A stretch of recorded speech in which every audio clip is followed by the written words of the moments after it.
Marco എന്നുള്ള movie പോലും എനിക്ക് തോന്നുന്നത് അക്രമാസക്തമായി തോന്നുന്നത് ഞങ്ങളുടെ ജനറേഷനാണ്. എനിക്ക് തോന്നുന്നു ഈ പ്രായത്തിലുള്ള കുട്ടികൾക്ക് മാർക്കോ ഒരു കോമഡി ചിത്രമാണ്. ഇന്നത്തെ തലമുറയോട് സ്ത്രീ ശാക്തീകരണം അല്ലെങ്കിൽ ഫെമിനിസം എന്നൊക്കെ പറയുമ്പോൾ ഭയങ്കര റെസിസ്റ്റൻസാണ്. അപ്പം നമ്മൾ പൊതുവെ അറിയാം, ഫേസ്ബുക്കൊക്കെ ഈ അമ്മാവന്മാർക്കും മറ്റവർക്കും ഉള്ളതാണ്. യങ്സ്റ്റേഴ്സും ആണ് ഇൻസ്റ്റാഗ്രാമിൽ ഉപയോഗിക്കുന്നത്. ഇതൊക്കെ അച്ചീവ്ഡ് സ്റ്റേറ്റസ് ആണ്, ഇതൊക്കെ നടന്നു കഴിഞ്ഞു. ഈ ഫെമിനിസം എന്നൊക്കെ പറയുന്നത് എന്തൊക്കെയോ വിഷമങ്ങൾ ഉള്ളിലുള്ള സ്ത്രീകളാണ് എന്നൊക്കെ ഒരു തോന്നലാണ്. ഇവരാണോ ഇപ്പോഴത്തെ യങ് ക്രൗഡ് എന്നുള്ള കാര്യത്തിൽ എനിക്ക് വലിയ സംശയമുണ്ട്. ഇനി ഇവരാണ് ഈ യങ് ക്രൗഡെങ്കിൽ എനിക്ക് നല്ല പേടിയുമുണ്ട്, എന്താവും നമ്മുടെ അവസ്ഥ എന്ന് വിചാരിച്ചു. വനിതാ ദിനത്തിൻ്റെ 2 ദിവസം മുമ്പ് കേരള വർമ്മ കോളേജ്, ഇത്രയും ഒരു ഹിസ്റ്റോറിക്കൽ ആയിട്ടുള്ള ഒരു കോളേജിൻ്റെ വേദിയിൽ ഞങ്ങൾക്ക് അവസരം ലഭിച്ചത് HNCയോട് നന്ദി പറയുന്നു, കോളേജ് യൂണിയനോട് നന്ദി പറയുന്നു. ഇതൊരു ഭയങ്കര റിയാക്റ്റീവായിട്ടുള്ള 3 പേരാണ് ഇവിടെ ഇരിക്കുന്നത്. അതിൽ 2 പേര് വെച്ച് അടുത്ത സുഹൃത്തുക്കളാണ്.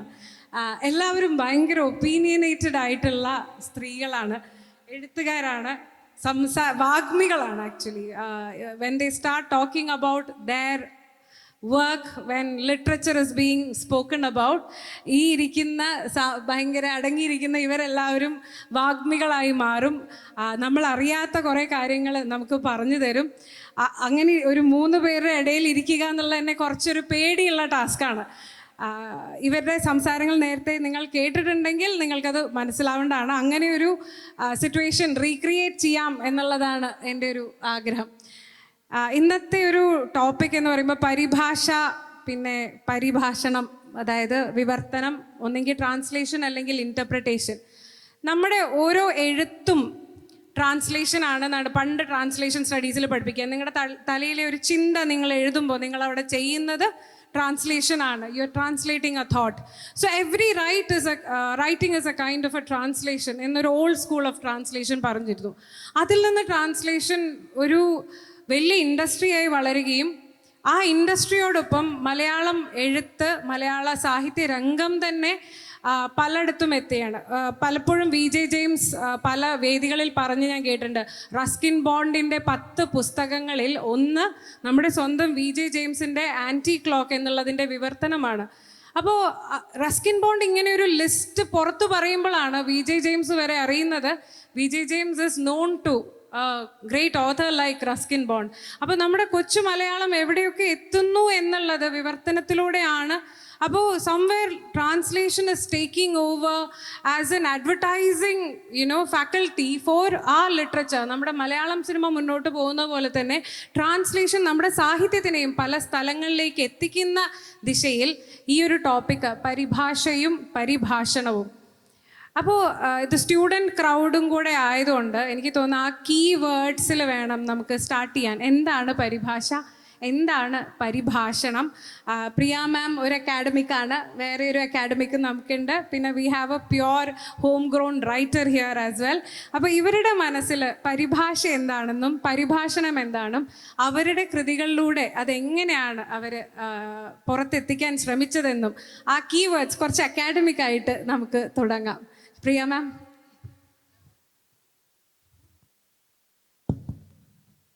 Good evening.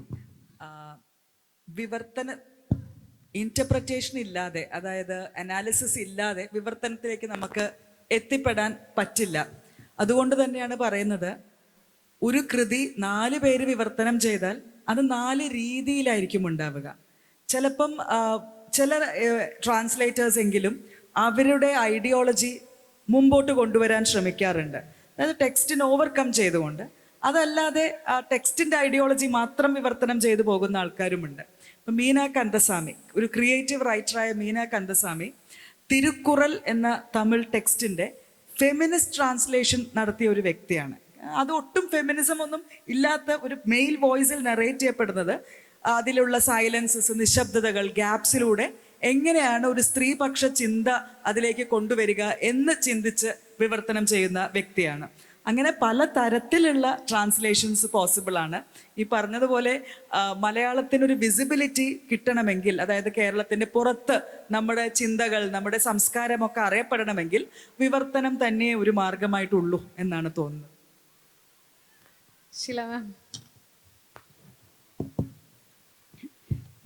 എല്ലാവർക്കും എൻ്റെ വിനീതമായ നമസ്കാരം. ഞങ്ങളെ ശ്രദ്ധയോടെ കേട്ടിരിക്കുന്ന കുട്ടികളെ കാണുമ്പോൾ തന്നെ ഒരു സന്തോഷമുണ്ട്. നിങ്ങളെ ബോറടിപ്പിക്കില്ല എന്ന് വിചാരിക്കുന്നു ഞങ്ങൾ. പിന്നെ നേരത്തെ മുന്നേ പറഞ്ഞതുപോലെ ഭാഷ തന്നെ ഒരു പരിഭാഷയാണെന്ന് വേണമെങ്കിൽ നമുക്ക് പറയാം. നമ്മുടെ വാക്കുകൾ, നമ്മൾ ഉപയോഗിക്കുന്ന വാക്കുകൾ, അതെല്ലാം നമ്മുടെ വികാരങ്ങളുടെ, നമ്മുടെ ചിന്തകളുടെ, നമ്മുടെ സ്വപ്നങ്ങളുടെ, നമ്മുടെ മനസ്സിലെ ആർദ്രതയുടെ അല്ലെങ്കിൽ സങ്കടങ്ങളുടെയൊക്കെ ഒരു പരിഭാഷയാണ് നമ്മൾ നമ്മുടെ വാക്കിലൂടെ നിർവഹിക്കുന്നത്.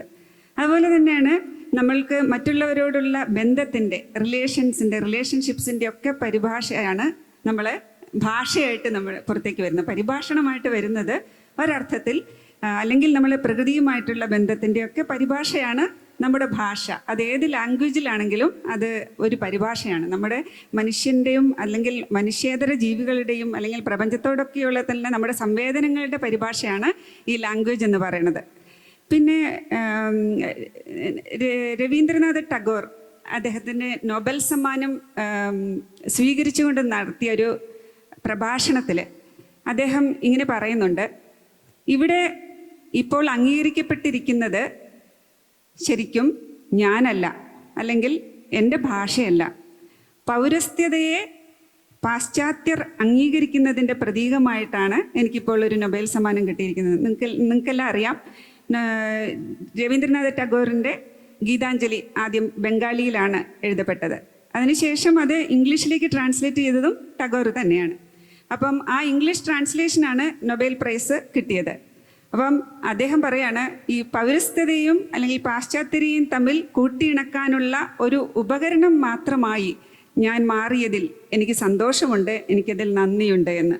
അപ്പോൾ അദ്ദേഹം ആ ട്രാൻസ്ലേഷൻ എന്ന വർക്കിനെ അദ്ദേഹം നോക്കിക്കണ്ടത് അങ്ങനെയാണ്.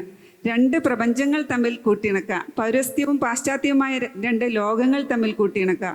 അതുപോലെ തന്നെയാണ് രണ്ട് ഭാഷകൾ തമ്മിൽ ഉള്ള ഒരു സംവേദനം എന്ന് പറയുമ്പം രണ്ട് സംസ്കാരങ്ങൾ തമ്മിൽ കൂട്ടിയിണക്കപ്പെടുകയാണ്, അല്ലെങ്കിൽ ഒരു അതിരുകളില്ലാതായി തീരുകയാണ്.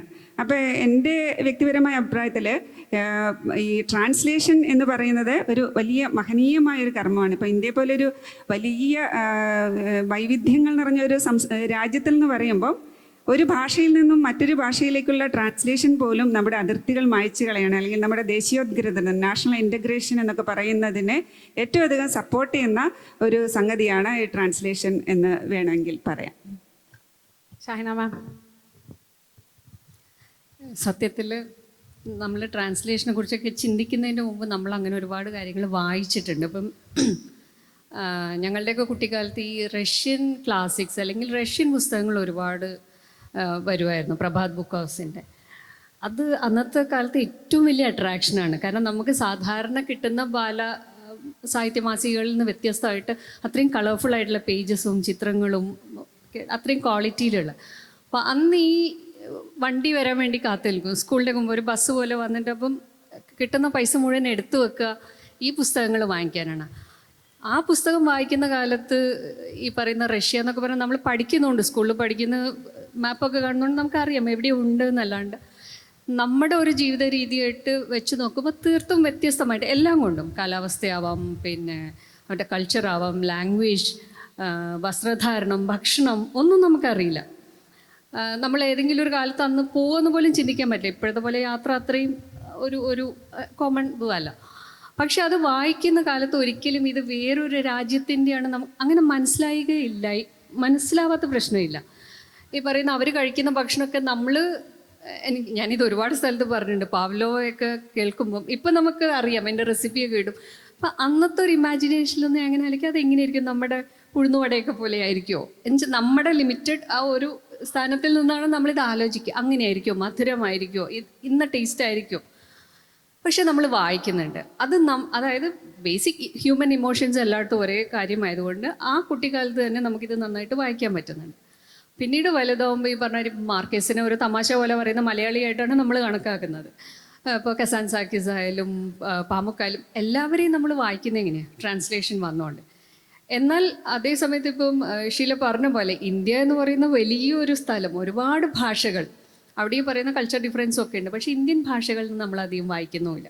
ഈ ട്രാൻസ്ലേഷൻ വരും ഇപ്പോഴാണ് കുറച്ചും കൂടി ഇന്ത്യൻ ഭാഷകളിൽ നിന്ന്. ഇപ്പോൾ ഗീതാഞ്ജലിയൊക്കെ സാൻഡ് ഓഫ് ടൂമൊക്കെ ഇത് വന്നപ്പോൾ ട്രാൻസ്ലേഷൻ വരുന്നു. മുൻപ് ആകെ എനിക്ക് തോന്നുന്നു ബംഗാളി ലിറ്ററേച്ചർ മാത്രമാണ്. അത് നമുക്ക് മലയാളത്തിൽ സത്യാർത്ഥിയും ഇവരൊക്കെ ഉണ്ടായിരുന്നു. ബംഗാളി ലിറ്ററേച്ചർ എന്തോ ഈ കമ്മ്യൂണിസ്റ്റ് കണക്ഷനോ എന്ത് കാരണം കൊണ്ടായാലും അത് പക്ഷേ നമുക്ക് വായിക്കാൻ പറ്റിയിട്ടുണ്ട്. ബംഗാളി സിനിമകൾ, അതുകൊണ്ട് ഒരുവിധം ബംഗാളി റൈറ്റേഴ്സ്, ഫിൽം മേക്കേഴ്സ് ഇവരെയൊക്കെ നമുക്ക് മലയാളിയെ പോലെ അറിയാം. നേരെ മറിച്ച് എനിക്കൊന്ന് തമിഴ്ന്ന് പോലും വളരെ കുറവാണ്. മീനയൊക്കെ ഈ പറഞ്ഞ പോലെ പിന്നീട് അതിപ്പോൾ ഇപ്പോഴത്തെ ഒരു കാലത്തെ എഴുത്തുകാരി ആയതുകൊണ്ടും ഇംഗ്ലീഷിൽ എഴുതുന്നതുകൊണ്ടും മീന നമുക്ക് വളരെ അടുത്ത ആളാവുന്നത്. അതുകൊണ്ട് ട്രാൻസ്ലേഷൻ എന്ന് പറയുമ്പോൾ അങ്ങനെയാണ് നമുക്ക് മറ്റുള്ളവരെ അറിയാനും ഈ ഒരു കൾച്ചറൽ ഇൻ്റഗ്രേഷനൊക്കെ എന്ന് പറയുന്ന പോലെ കൊടുത്തും വാങ്ങി. പിന്നെ ഏത് ഭാഷയും വലുതാവുന്നതും നമ്മളതിൽ ഇപ്പം മലയാളം പ്യുവർ അല്ലല്ലോ. ഇംഗ്ലീഷ് എന്തുകൊണ്ട് ഇത്രയും റീച്ചായി എന്ന് വെച്ചാൽ അവർ പോകുന്ന എല്ലാ സ്ഥലത്തെ വാക്കുകളും അതിലുണ്ട്, ഒരുപാട് മലയാളം പദങ്ങളുണ്ട്. അപ്പം ആ രീതിയിൽ എനിക്ക് തോന്നുന്നു നമ്മളെ ഒരു മനുഷ്യന് സഞ്ചരിക്കാവുന്ന കാണാവുന്ന കാഴ്ചകൾക്കൊക്കെ പരിമിതിയുണ്ട്. പക്ഷെ പുസ്തകങ്ങൾ തരുന്നത് അതാണ്, നമുക്ക് എല്ലാ ലോകത്തും പോവാം. അപ്പോൾ അങ്ങനെ ഒരു പരിഭാഷ എന്നുള്ളതൊരു സെക്കൻഡ് ഹാൻഡ് ആയിട്ടുള്ള ഒരു പ്രോസസ്സ് അല്ല. അത് നമ്മുടെ പ്രത്യേകിച്ച് കേരളത്തിൻ്റെ ഒരു ബേസിക് ഐഡൻറ്റിറ്റിയോട് ചേർന്ന് നിൽക്കുന്ന Prabhat book house, I think Prabhat book house വഴിയാണ് കമ്മ്യൂണിസം നമ്മുടെ കേരളത്തിൽ ശക്തിപ്പെടുന്നത് വരെ എന്ന് ഭാഷാഭൂഷണിയിലൊക്കെ പണ്ട് ആർട്ടിക്കിൾസ് ഉണ്ടായിരുന്നു. അവിടുന്ന് റഷ്യൻ കഥകൾ വരുന്നു, നമ്മൾ അവിടുത്തെ ലീഡേഴ്സിനെ കുറിച്ച് കേൾക്കുന്നു. പക്ഷേ ആ ഒരു സോവിയറ്റ് യൂണിയൻ ഫോളോയോടുകൂടെ നമ്മൾ റഷ്യൻ കഥകളിൽ നിന്ന് അകന്നു പോയി. പിന്നീടാണ് എനിക്ക് തോന്നുന്നത് ബംഗാളിയും പിന്നീട് പെരുമാൾ മുരുകനിലൂടെ കൂടുതൽ തമിഴും എല്ലാം എത്തിപ്പെടുന്നത്. ആ ഒരു രീതിയിൽ ഇവർ പറയുന്നതനുസരിച്ച് ഇതൊരു സെക്കൻഡറി ആക്ടിവിറ്റിയിൽ നിന്ന് പ്രൈമറി ആക്ടിവിറ്റിയിലേക്ക് ട്രാൻസ്ലേഷൻ മാറുകയാണ്. അതിൽ ഇപ്പോൾ ഇവർ എഴുത്തുകാരുമാണ്. ഇപ്പോൾ പ്രിയ മാം അങ്ങനെ എഴുതി പബ്ലിഷ് ചെയ്യില്ലെങ്കിലും she is a writer already. ഇവർ രണ്ടുപേരും ഇവരുടേതായ ട്രാൻസ്ലേറ്റേഴ്സിലൂടെ ഒരുപാട് ഓഡിയൻസിലേക്ക് എത്തിപ്പെടുന്നവരുമാണ്. ആ ഒരു രീതിയിൽ നോക്കുമ്പോൾ creation and translation as A woman, അതിൽ ആസ് എ വുമൺ ആയതുകൊണ്ട് നിങ്ങൾക്ക് വ്യത്യാസങ്ങൾ തോന്നിയിട്ടുണ്ടോ? അങ്ങനെ ഒരു തിരിച്ചറിവോ അല്ല this is A normal activity, ആ ഒരു രീതിയിലാണോ? ട്രാൻസ്ലേഷൻ സാധാരണ പറയാറുള്ളത് ഒരു ഫെമിനിൻ ആക്ടിവിറ്റിയാണ്. കാരണം നമ്മുടെ ഒരു ഡെഫിനിഷൻ വെച്ച് നോക്കുമ്പോൾ വളരെ ഡിപ്പെൻഡൻ്റ് ആയ, സ്വതന്ത്രമായി ചിന്തിക്കാത്ത എന്തോ അതൊക്കെ സ്ത്രീയാണ് എന്നൊരു തെറ്റിദ്ധാരണയുണ്ട്. അപ്പോൾ ഡിപ്പെൻഡൻ്റ് ആക്ടിവിറ്റിയാണ് ട്രാൻസ്ലേഷൻ എന്നുള്ളത് കൊണ്ട് തന്നെ ഈ പഴയ ഒരു എന്താ പറയുക, ഒരു കമ്പാരിസൺ ഉണ്ട്, മുല്ലവള്ളിയും തേന്മാവും. അപ്പം മുല്ലവള്ളിയാണ് ഈ ട്രാൻസ്ലേഷൻ, തേന്മാവ് ഇങ്ങനെ ഉറച്ച് ഉയർന്നു നിൽക്കുന്ന മാസ്കുലിൻ ഇമാജിനേഷൻ എന്നൊരു ഐഡിയ ഉണ്ട്. അവിടുന്നാണ് ഈ ഗ്ലോബലൈസേഷനും മാർക്കറ്റ് ഇതും വരുമ്പം ട്രാൻസ്ലേഷൻ ഒരു ഇൻഡിപെൻഡൻ്റ് അല്ല, ഐ മീൻ അത്രയും ഡിപ്പെൻഡൻ്റ് അല്ല, റൈറ്റർ ട്രാൻസ്ലേറ്ററുടെ മുകളിലേക്കും ഡിപ്പെൻഡൻ്റ് ആവുന്ന ഒരു അവസ്ഥ ആക്ച്വലി കൊണ്ടുവരുന്നത് പ്രിന്റ് കൾച്ചറും ഗ്ലോബലൈസേഷനും അതിൻ്റെ ഒരു മാർക്കറ്റ് ഇക്കോണമിയും തന്നെയാണ്. അതിലൂടെയാണ് ട്രാൻസ്ലേഷൻ സ്ട്രോങ്ങർ ആൻഡ് സ്ട്രോങ്ങർ ആയിട്ട് വരുന്നത്. കാരണം എൻ്റെ രാജ്യത്തല്ലാതെ പുറത്തൊരു രാജ്യത്ത് എന്നെ കേൾക്കണമെങ്കിൽ അതിന് ഈ ഭാഷ വ്യത്യാസം വേണം എന്നുള്ളത്. ഇനി മറ്റൊരു കാര്യം പറയാനുള്ളത്, എപ്പോഴും നമ്മളോട് പറയാറുള്ളത് നമ്മുടെ സ്വന്തം മാതൃഭാഷയിലേക്കാണ് തർജ്ജമ ചെയ്യേണ്ടതെന്ന്. അപ്പം ഞാനൊക്കെ ചെയ്യുന്നത് അതിൻ്റെ കംപ്ലീറ്റ് ഓപ്പോസിറ്റാണ്. I translate into English എൻ്റെ മാതൃഭാഷയൊന്നുമല്ല. പക്ഷേ ഈ പോസ്റ്റ് കൊളോണിയൽ ഒരു ഐഡൻറ്റിറ്റി ഉള്ളത് കൊണ്ട് നമ്മൾ ഹൈഫണേറ്റഡ് ബീയിങ്സ് ആവുന്നു, പലപ്പോഴും നമ്മുടെ ബേസിക് തോട്ട്സ് ഇംഗ്ലീഷിലാവുന്നു, അങ്ങനെ തർജ്ജമ ചെയ്തു പോകുന്നതാണ്. അപ്പം രണ്ട് തരത്തിൽ. പിന്നെ വേറൊന്നുണ്ട്, നമ്മൾ ഈ ബാർട്ട് പറഞ്ഞതുപോലെ ഡെത്ത് ഓഫ് ദി ഓത്തർ എന്നൊക്കെ നമുക്ക് തിയറിറ്റിക്കലായിട്ട് പറയാം. പക്ഷേ ഒരു ഫിനാൻഷ്യൽ ട്രാൻസാക്ഷൻ ഉണ്ട് ഈ ട്രാൻസ്ലേഷൻ്റെ ഉള്ളിൽ. അവിടെ ഓത്തർ വളരെ സ്ട്രോങ് ആണ്. എനിക്ക് തോന്നിയ പോലെ ഓത്തറിൻ്റെ ഐഡിയോളജി വെച്ച് കളിക്കാൻ പറ്റില്ല. ഓത്തർ വളരെ സ്ട്രോങ് ആയിട്ട് നമ്മളെ അവിടെ കയറിട്ട് പിടിക്കും. എനിക്ക് ഏറ്റവും ഇതുപോലത്തെ ഒരു എക്സ്പീരിയൻസ് ആണ് സക്രിയയുടെ ഒരു ചെറുകഥ, കുട്ടികൾക്ക് വേണ്ടി ഒരു ചെറുകഥ ട്രാൻസ്ലേറ്റ് ചെയ്ത് 3-4 മണിക്കൂറാണ് സക്രിയ സാർ സംസാരിച്ചത്. അവസാനം എനിക്ക് തോന്നി ഞാനാണോ ട്രാൻസ്ലേറ്റ് ചെയ്ത്, he was doing the translation. അത്രയും കൺട്രോൾ ചെയ്യുന്ന റൈറ്റേഴ്സ് ഉണ്ട്, അതിലൊരു തെറ്റുമില്ല. അത് അവരുടെ ഐഡിയാസ് ആണ്. And they want to make it very sure അത് ചോർന്നു പോകാതെ കൺവേ ചെയ്യുന്നുണ്ട് എന്നുള്ളത്. എനിക്ക് തോന്നുന്നു ഞാൻ ട്രാൻസ്ലേറ്റ് ചെയ്തത് മുഴുവൻ പുരുഷന്മാരെയാണ്. ഷാഹിനയെ മാത്രമാണ് ഒരു ഫീമെയിൽ റൈറ്ററെ ഞാൻ ട്രാൻസ്ലേറ്റ് ചെയ്തിട്ടുള്ളത്. അത് ഷാഹിന തന്നെ പറയേണ്ടി വരും അതിൻ്റെ എക്സ്പീരിയൻസ്. പക്ഷേ ഈ എന്താ പറയുക, മാസ്കുലിൻ ഓറിയൻറ്റഡ് ആയിട്ടുള്ള ഐഡിയോളജി പലപ്പോഴും TDRൻ്റെ പുസ്തകത്തിൽ കാണാറുണ്ട്. അത് ഞാൻ ട്രാൻസ്ലേറ്റ് ചെയ്യാറുമുണ്ട്. അപ്പോൾ അങ്ങനെ നോക്കുകയാണെങ്കിൽ ഒട്ടും പൊളിറ്റിക്കലി കറക്റ്റ് ആയിട്ടുള്ളൊരു ട്രാൻസ്ലേറ്റർ അല്ല ഞാൻ. കാരണം ട്രാൻസ്ലേഷനിൽ ഞാൻ ഈസ്തറ്റിക്സിന് മാത്രമേ പ്രാധാന്യം കൊടുക്കുന്നു. ഐഡിയാസ് കൺവേ ചെയ്യാനേ ഞാൻ ശ്രമിക്കാറുള്ളൂ. അതല്ലാതെ എൻ്റെ ഐഡിയോളജി അതിലേക്ക് കടന്നു വരണമെങ്കിൽ അത് ട്രാൻസ്ലേറ്റേഴ്സ് പ്രൊഫസിൽ ഞാൻ ഒതുക്കി വെക്കാറുമുണ്ട്. ഇനി എന്തെങ്കിലും പറയാനുണ്ടെങ്കിൽ അത് ഞാൻ എൻ്റെ സ്വരത്തിൽ ഞാൻ പറയും. ഞാൻ അതിലേക്ക് കൂട്ടിച്ചേർത്ത് പറയാം, നമുക്കങ്ങനെ റിജിഡായിട്ട് പോകണല്ലോ. കഥകൾ ഞങ്ങളൊരു കോമൺ ഫ്രണ്ട് വഴിയാണ് പരിചയപ്പെടുന്നത്. അപ്പം ത്രൂ ഔട്ട് ദ ട്രാൻസ്ലേഷൻ ആ ഒരു ഹോൾ പ്രോസസ് വി നെവർ മാറ്റ്, കണ്ടിട്ടേ ഇല്ല, ഫോണിലൂടെ മാത്രമാണ് നമ്മൾ തമ്മിലുള്ള. അപ്പം എനിക്കൊന്ന് പ്രിയ ആദ്യമായിട്ട് ചാരിയ വേറെ മുല്ലവള്ളി ഞാനായിരുന്നു, അതുപോലെ അതുവരെ സ്റ്റഡി ആയിട്ട് നിന്നിരുന്ന തേന്മാവായിരുന്നില്ല. പിന്നെ എനിക്ക് തോന്നുന്നു മുല്ലവള്ളി ആയതുകൊണ്ടാണെന്നല്ല, ഞാൻ ഇൻ്റർഫിയർ ചെയ്തിട്ടേ ഇല്ല. കാരണം ഇതൊരു സെക്കൻഡറി പ്രോസസ്സായിട്ട് എനിക്ക് തോന്നുന്നില്ല, ഒരു ഇൻഡിപെൻഡൻറ്റ് വർക്കാണ്. എനിക്ക് തോന്നുന്നു ഞാൻ ഒരു രീതിയിലും, അത് ഡിപ്പെൻഡ്സ് ഓൺ ദ ഓതർ. അതെ, ഡിപ്പെൻഡ്സ് ഓൺ ദി ഓതർ. പിന്നെ എഡിറ്റർ ഓൾസോ. നമ്മൾ പലപ്പോഴും കാണാതെ പോകുന്ന ഒരു പ്രസൻസ് എഡിറ്ററിന്റെ പ്രസൻസ് ആണ്. അവർക്ക് കൃത്യമായിട്ട് പെൻഗ്വിന് ഒരു സ്റ്റൈലുണ്ട്, ഹാപ്പറിന് ഒരു സ്റ്റൈലുണ്ട്, അതിലേക്ക് നമ്മളെ എങ്ങനെങ്കിലും അവർ വലിച്ച് കൊണ്ടുവരും. അതുകൊണ്ടായിരിക്കാം MTയും ടി പത്മനാഭനും പത്മരാജനും ഒക്കെ ഒരേ ടോണിൽ ഇംഗ്ലീഷിൽ സംസാരിക്കും. അതിപ്പോൾ നമ്മൾ ചെയ്യുമ്പോഴും അത് കഴിഞ്ഞിട്ട് അവരുടെ ഒരു ഇൻഹൗസ് എഡിറ്റർ നമുക്ക് വരുമ്പോൾ അവർ എല്ലാ വരിയും വാക്കും ഒക്കെ തന്നെ. പിന്നെ ആകെ എനിക്ക് തോന്നുന്നു ഇംഗ്ലീഷിലേക്ക് വരുമ്പോഴുള്ളത് നമ്മളെല്ലാം ഓരോ സ്റ്റെപ്പിലും നമ്മൾ ഇൻവോൾവ് ആണ്. ഇപ്പോൾ മലയാളത്തിൽ നമ്മളൊരു പുസ്തകം എഴുതിയിട്ട് കൊടുത്തു കഴിഞ്ഞാൽ ഇത് എപ്പോൾ വരുമെന്നോ അല്ലെങ്കിൽ അതിൻ്റെ എഡിറ്റിംഗ് പ്രോസസ്സിലൊന്നും നമ്മളില്ല. എന്തെങ്കിലും ചെറിയ സംശയങ്ങൾ ഉണ്ടാകുമ്പോൾ ചോദിക്കാന്നല്ലാണ്ട് മറ്റവർ അങ്ങനെയല്ല, ക്രിയേറ്റീവായിട്ടുള്ള സജഷനും വരും, അല്ലാതെയും ഒരുപാട് ക്വസ്റ്റ്യൻസ് വരും. ആകെ എനിക്ക് ഈ നമ്മുടെ ട്രാൻസ്ലേഷനിൽ വളരെ രസമായിട്ട് തോന്നി ഞങ്ങൾ ഫോണിലൂടെയുള്ള ഈ കോൺവെർസേഷൻസാണ്. ഇപ്പോൾ ഈ പറഞ്ഞ മാതിരി ഒരു ഭാഷ, അതിൻ്റെ കുറേ കൾച്ചറൽ കോണ്ടെക്സ്റ്റ്, നമുക്ക് കൾച്ചറൽ സ്പെസിഫിക് ആയിട്ടുള്ള സാധനങ്ങളുണ്ട്. അപ്പം പ്രിയ വിളിച്ചിട്ട് അവിടുന്ന് ഓരോന്ന് ചോദിച്ചിട്ട് ഇരുന്ന് ചിരിക്കും. എനിക്ക് ഓർമ്മയുണ്ട് ഒരു ഇതിൽ ഞാൻ ഒരു കഥാപാത്രത്തിൻ്റെ പറയുമ്പോൾ മുടിയൊക്കെ വെട്ടി വന്നപ്പോൾ വീട്ടുകാർ ഇപ്പോൾ കണ്ടാൽ ഭാഗവതരം പോലെ ഉണ്ടെന്ന് പറഞ്ഞു. അപ്പോൾ പ്രിയ അവിടുന്ന് ഭയങ്കര ചിരി, ഇതിപ്പോൾ ഞാൻ എങ്ങനെ ഇംഗ്ലീഷിലാക്കും, ഇതിന് നമ്മൾ എന്ത് വാക്ക് ഉപയോഗിക്കും, ആ രീതിയിൽ ഇങ്ങനെ ഒരുപാട് കാര്യങ്ങൾ. അത് നമുക്കൊരു വളരെ രസകരമായ പ്രോസസ്സായിരുന്നു. പക്ഷേ അൾട്ടിമേറ്റ്ലി പറഞ്ഞാൽ ഞാൻ എനിക്ക് പറയാനുള്ള സജഷൻസ് പറയും. പക്ഷെ നമുക്കറിയാം പ്രിയയുടെ ഒരു വേർഷനാണ് അത് എന്നുള്ളത്. ഈ പറയുന്നത് ഈവൻ ഇപ്പോൾ ഈ പുറത്തുള്ള എല്ലാ അവാർഡ്സ് ആണെങ്കിലും അത് ഈക്വൽ ഇമ്പോർട്ടൻസ് ആയി. ഇപ്പോൾ അടുത്തിവിടെ ഒരു കോൺട്രവേഴ്സി ഉണ്ടായത് പോലും അതാണ് മലയാളത്തിൽ. കാരണം ഒരു അവാർഡ് കൊടുക്കുമ്പോൾ അതിൽ ഇംഗ്ലീഷ് പുസ്തകത്തിന് ട്രാൻസ്ലേഷന് കൊടുക്കുമ്പോൾ ട്രാൻസ്ലേറ്ററുടെ പേര് പോലും പറഞ്ഞില്ല, പിന്നെ അവർക്ക് ഇതിലൊരു പങ്കും ഇല്ല എന്നുള്ള പോലെ. അപ്പം അതല്ല, അത് പുറത്ത് ഏതിനും ബുക്കർ പ്രൈസ് ഒക്കെ അടക്കും. കാരണം അത് വേറൊരു വർക്ക് തന്നെയാണ്, അത് അത്ര എളുപ്പമുള്ള പണിയും അല്ല. ആദ്യം പറഞ്ഞ ഭാഷയും അതുപോലെ പരിഭാഷയും സ്ത്രീകൾ പെണ്ണിൻ്റെ തൂലികയിലൂടെ എഴുതുമ്പോൾ എനിക്ക് തോന്നുന്നത് വ്യത്യാസം തന്നെയുണ്ട് കേട്ടോ. പെണ്ണ് കാണുന്ന ദേശമല്ല, നമ്മളിപ്പോൾ ഒരു ദേശത്തെക്കുറിച്ച് എഴുതുവാണെങ്കിൽ പെണ്ണ് കാണുന്ന ദേശമായിരിക്കില്ല ആണ് കാണുന്ന ദേശം. ദേശം കാണണ്ടെന്നല്ലേ അതെ അതെ പൊതുവെ പറയുന്നത്. പെണ്ണിന് അടുക്കളയിൽ നിന്ന് അരങ്ങത്തേക്ക് എത്തി, നിങ്ങളെ ഇപ്പം വനിതാ ദിനം കൂടി ആയതുകൊണ്ട് നമുക്ക് പറയാം, അടുക്കളയിൽ നിന്ന് അരങ്ങത്തേക്ക് വലിയൊരു മുന്നേറ്റം ഉണ്ടായി എന്നൊക്കെ പറയുമ്പോഴും അരങ്ങ് എന്ന് പറയുന്ന ഒരു സംഭവം തന്നെ അത് താൽക്കാലിക. നമുക്കറിയാമല്ലോ, ഇപ്പോൾ ഒരു നാടകം കളിക്കണമെങ്കിൽ ആ കളി കഴിയുമ്പോൾ നാടകം അരങ്ങ് പൊളിച്ചുകൊണ്ട് പോകും.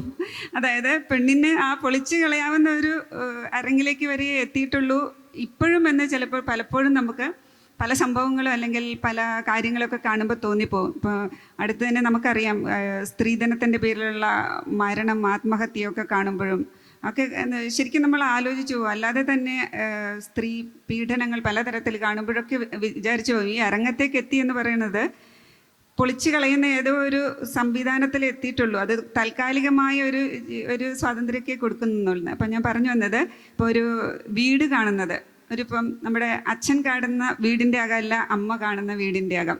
അമ്മയുമായിട്ട് വീടിനെ ബന്ധിപ്പിക്കുന്ന ഒരുപാട് കാര്യങ്ങളുണ്ട്. അല്ലെങ്കിൽ അമ്മ ഒരു ജോലി സ്ഥലത്ത് പോകുമ്പോഴും അല്ലെങ്കിൽ നാടിൻ്റെ ഏത് യാത്രകളിലേക്ക് പോകുമ്പോഴും നാട് വിട്ടു പോകുമ്പോഴും എല്ലാം ആ വീട് അമ്മയുടെ തലയുടെ മുകളിൽ തന്നെയുണ്ട്. അല്ലെങ്കിൽ അത് ചുമന്നുകൊണ്ടാണ് അമ്മ ലോകത്തിൻ്റെ അറ്റം വരെ സഞ്ചരിക്കുന്നത്. അപ്പം ആ കാഴ്ചകൾ, അച്ഛൻ്റെയും അമ്മയുടെയും കാഴ്ചകൾ തീർച്ചയായിട്ടും രണ്ടുപേരും വീട് എന്ന സങ്കല്പത്തിൻ്റെ നന്മയ്ക്ക് വേണ്ടിയാണ് ചിന്തിക്കുന്നതും പ്രവർത്തിക്കുന്നതെങ്കിലും അവരുടെ കാഴ്ചകൾ ഡിഫറൻ്റ് ആയിരിക്കും. ഇപ്പോൾ ഒരു വയനാടിനെക്കുറിച്ച് എഴുതിയ എഴുത്തുകാരി എന്ന് പറഞ്ഞപ്പം, ഇപ്പം വയനാടിനെക്കുറിച്ച് വിഷകന്യക SK പൊറ്റക്കാട് വിഷകന്യക നേരത്തെ എഴുതിയിട്ടുണ്ട്. ഇപ്പോൾ ഈയിടെ നമ്മെ വിട്ടുപിരിഞ്ഞു പോയ ബേബിച്ചേട്ടൻ, KJ ബേബിച്ചേട്ടൻ മാവേലി മന്ത്രം എഴുതിയിട്ടുണ്ട്. അപ്പം മാവേലി മന്ത്രം എഴുതിയ ബേബിച്ചേട്ടനോ അല്ലെങ്കിൽ SK പൊറ്റക്കാടോ കാണാത്ത കാഴ്ചകൾ തീർച്ചയായിട്ടും വത്സല ടീച്ചർക്ക് കാണാൻ കഴിഞ്ഞു. ആ നെല്ലിലൂടെ അത് കാണാൻ കഴിഞ്ഞു. അപ്പോൾ അതിനപ്പുറമുള്ള ഈ തലമുറയിൽ നിന്ന് ഒരാൾ വയനാടിനെ നോക്കിക്കാണുമ്പോൾ അതിനപ്പുറമുള്ള ഒരുപാട് കാഴ്ചകൾ എൻ്റെ ഒരു പെൺതൂലികയിലൂടെ വയനാട്ടിലെ പെണ്ണുങ്ങളെക്കുറിച്ച് മാത്രമല്ല, അത് വയനാട് എന്ന ദേശത്തെക്കുറിച്ച്, അവിടുത്തെ രാഷ്ട്രീയത്തെക്കുറിച്ച്, അവിടുത്തെ സാമൂഹിക പശ്ചാത്തലത്തെക്കുറിച്ച്, ഈ ചരിത്രം തന്നെ പെണ്ണുങ്ങൾ നോക്കിക്കാണുമ്പോൾ ചിലപ്പോൾ വ്യത്യസ്തമായി അനുഭവപ്പെടും. ഇപ്പം അത് വായിച്ചിട്ടുള്ളവർക്ക് പിന്നെ അത് ശ്രദ്ധിച്ചിട്ടുണ്ടാവും. അതിലുള്ള സ്ത്രീ കഥാപാത്രങ്ങൾ, പ്രത്യേകിച്ചും ഉണ്ണിയച്ചി പോലെയുള്ള മിത്തുകളിൽ നിന്ന് കൊണ്ടുവന്ന കഥാപാത്രങ്ങൾ, അല്ലെങ്കിൽ ചരിത്രത്തിൻ്റെ ലാഞ്ചന പുരണ്ട വേടരാജകുമാരി പോലെയുള്ള കഥാപാത്രങ്ങൾ, അതൊന്നും ചിലപ്പോൾ ഒരു ആൺതൂലിക ശ്രദ്ധിക്കാതെ പോകുന്ന ചിലതായിരിക്കും ചിലപ്പോൾ നമ്മൾ കണ്ടെടുക്കുന്നത്. അപ്പോൾ തീർച്ചയായിട്ടും പെണ്ണ് എഴുതുന്നതിന് പെണ്ണിൻ്റെ കാഴ്ചവട്ടത്തിൻ്റെയൊക്കെ ഡിഫറൻസ് ഉണ്ട്. അതുപോലെ തന്നെയാണ് ഇപ്പോൾ ട്രാൻസ്ലേറ്റ് ചെയ്യുമ്പോൾ എൻ്റെ ഭാഗ്യത്തിന് ഞാൻ വിചാരിക്കുകയാണ്, ഇപ്പോൾ ഇവർ രണ്ടുപേരും ഇവിടെ ഇരുന്ന് സംസാരിക്കുമ്പം എനിക്ക് ശരിക്കും തോന്നി എൻ്റെ ട്രാൻസ്ലേറ്റേഴ്സ് ഇവിടെ ഉണ്ടായിരുന്നെങ്കിൽ ഞങ്ങൾക്ക് കുറേ പറയാനുണ്ടായിരുന്നെന്ന് തോന്നി. എനിക്ക് 2 വിമൻ ട്രാൻസ്ലേറ്റേഴ്സ് തന്നെയാണ് എൻ്റെ ഒന്ന് ആ നദിയോട് പേര് ചോദിക്കരുത് എന്ന പുസ്തകത്തിൻ്റെ ട്രാൻസ്ലേഷൻ നിർവഹിച്ചിരിക്കുന്നത്. ഇന്ത്യയിലെ പ്രഗത്ഭയായ ഒരു IAS ഓഫീസറാണ്, മിനിസ്തി IAS. അപ്പം ആദ്യത്തെ പുസ്തകം വലിയ ട്രാൻസ്ലേറ്റ് ചെയ്തത് വളരെ പ്രഗത്ഭയായ ജയശ്രീ കളത്തിൽ പ്രിയമാമിനെ പോലെയൊക്കെ തന്നെ വളരെ പ്രഗത്ഭം തെളിയിച്ച ട്രാൻസ്ലേറ്ററാണ്. പിന്നെ ജയശ്രീ ഇതുപോലെ വലിയ ട്രാൻസ്ലേറ്റ് ചെയ്യുന്ന സമയത്ത് എനിക്ക് തോന്നിയിട്ടുള്ളത്, ജയശ്രീ അല്ലാതെ അല്ലെങ്കിൽ ഒരു സ്ത്രീ അല്ലാതെ വലിയ ട്രാൻസ്ലേറ്റ് ചെയ്തിരുന്നെങ്കിൽ ഞാൻ എൻ്റെ കണ്ണിലൂടെ അല്ലെങ്കിൽ എൻ്റെ ആത്മാവിൽ അലിഞ്ഞ ചില കാര്യങ്ങൾ പകർത്തുമ്പോൾ നമ്മുടെ ആത്മാവിനോട് ഒട്ടി നിൽക്കുന്ന, അല്ലെങ്കിൽ നമ്മുടെ ഭാവങ്ങളോടും നമ്മുടെ ചിന്തകളോടും കുറച്ചുകൂടി കടന്നു ചിന്തിച്ചാൽ നമ്മുടെ രാഷ്ട്രീയത്തോടുമൊക്കെ ഒട്ടി നിൽക്കുന്ന ചിലരെ ട്രാൻസ്ലേറ്റ് ചെയ്യുമ്പോൾ അതിൻ്റെ ഒരു പെർഫെക്ഷൻ വരും. അപ്പം വല്ലിയിൽ വന്നിരിക്കുന്ന ഒരു പെർഫെക്ഷൻ ഞാൻ എത്രമാത്രം ഒരു വയനാട്ടിൽ ജനിച്ചു വളർന്ന, അല്ലെങ്കിൽ വയനാട് എൻ്റെ രക്തത്തിലും ഒക്കെ അലിഞ്ഞു ചേർന്ന ഒരു ഞാൻ വയനാടിനെ എഴുതിയപ്പോൾ അതിൻ്റെ ഓരോ ഗന്ധവും ഭാവവും ശബ്ദവും എല്ലാം ഉൾക്കൊണ്ടുകൊണ്ട് അതിന് തക്കതായ ഇംഗ്ലീഷ് വാക്കുകൾ, അത് പ്രിയമാമിന് അറിയായിരിക്കും, പല ഇംഗ്ലീഷ് വാക്കുകൾക്കും അതിന് മലയാളം വാക്കുകൾക്കും തത്തുല്യമായ ഇംഗ്ലീഷ് വാക്കുകൾ, അല്ലെങ്കിൽ ആ ഭാവവും ആ ശബ്ദവും സ്ഫുരിപ്പിക്കാനുള്ള വാക്കുകൾ കണ്ടെത്തുക വളരെ ബുദ്ധിമുട്ടായിരിക്കും. ഇവിടെ ട്രാൻസ്ലേഷനും അതുപോലെ ലിറ്ററേച്ചറൊക്കെ പഠിക്കുന്ന കുട്ടികളുണ്ടായിരിക്കും.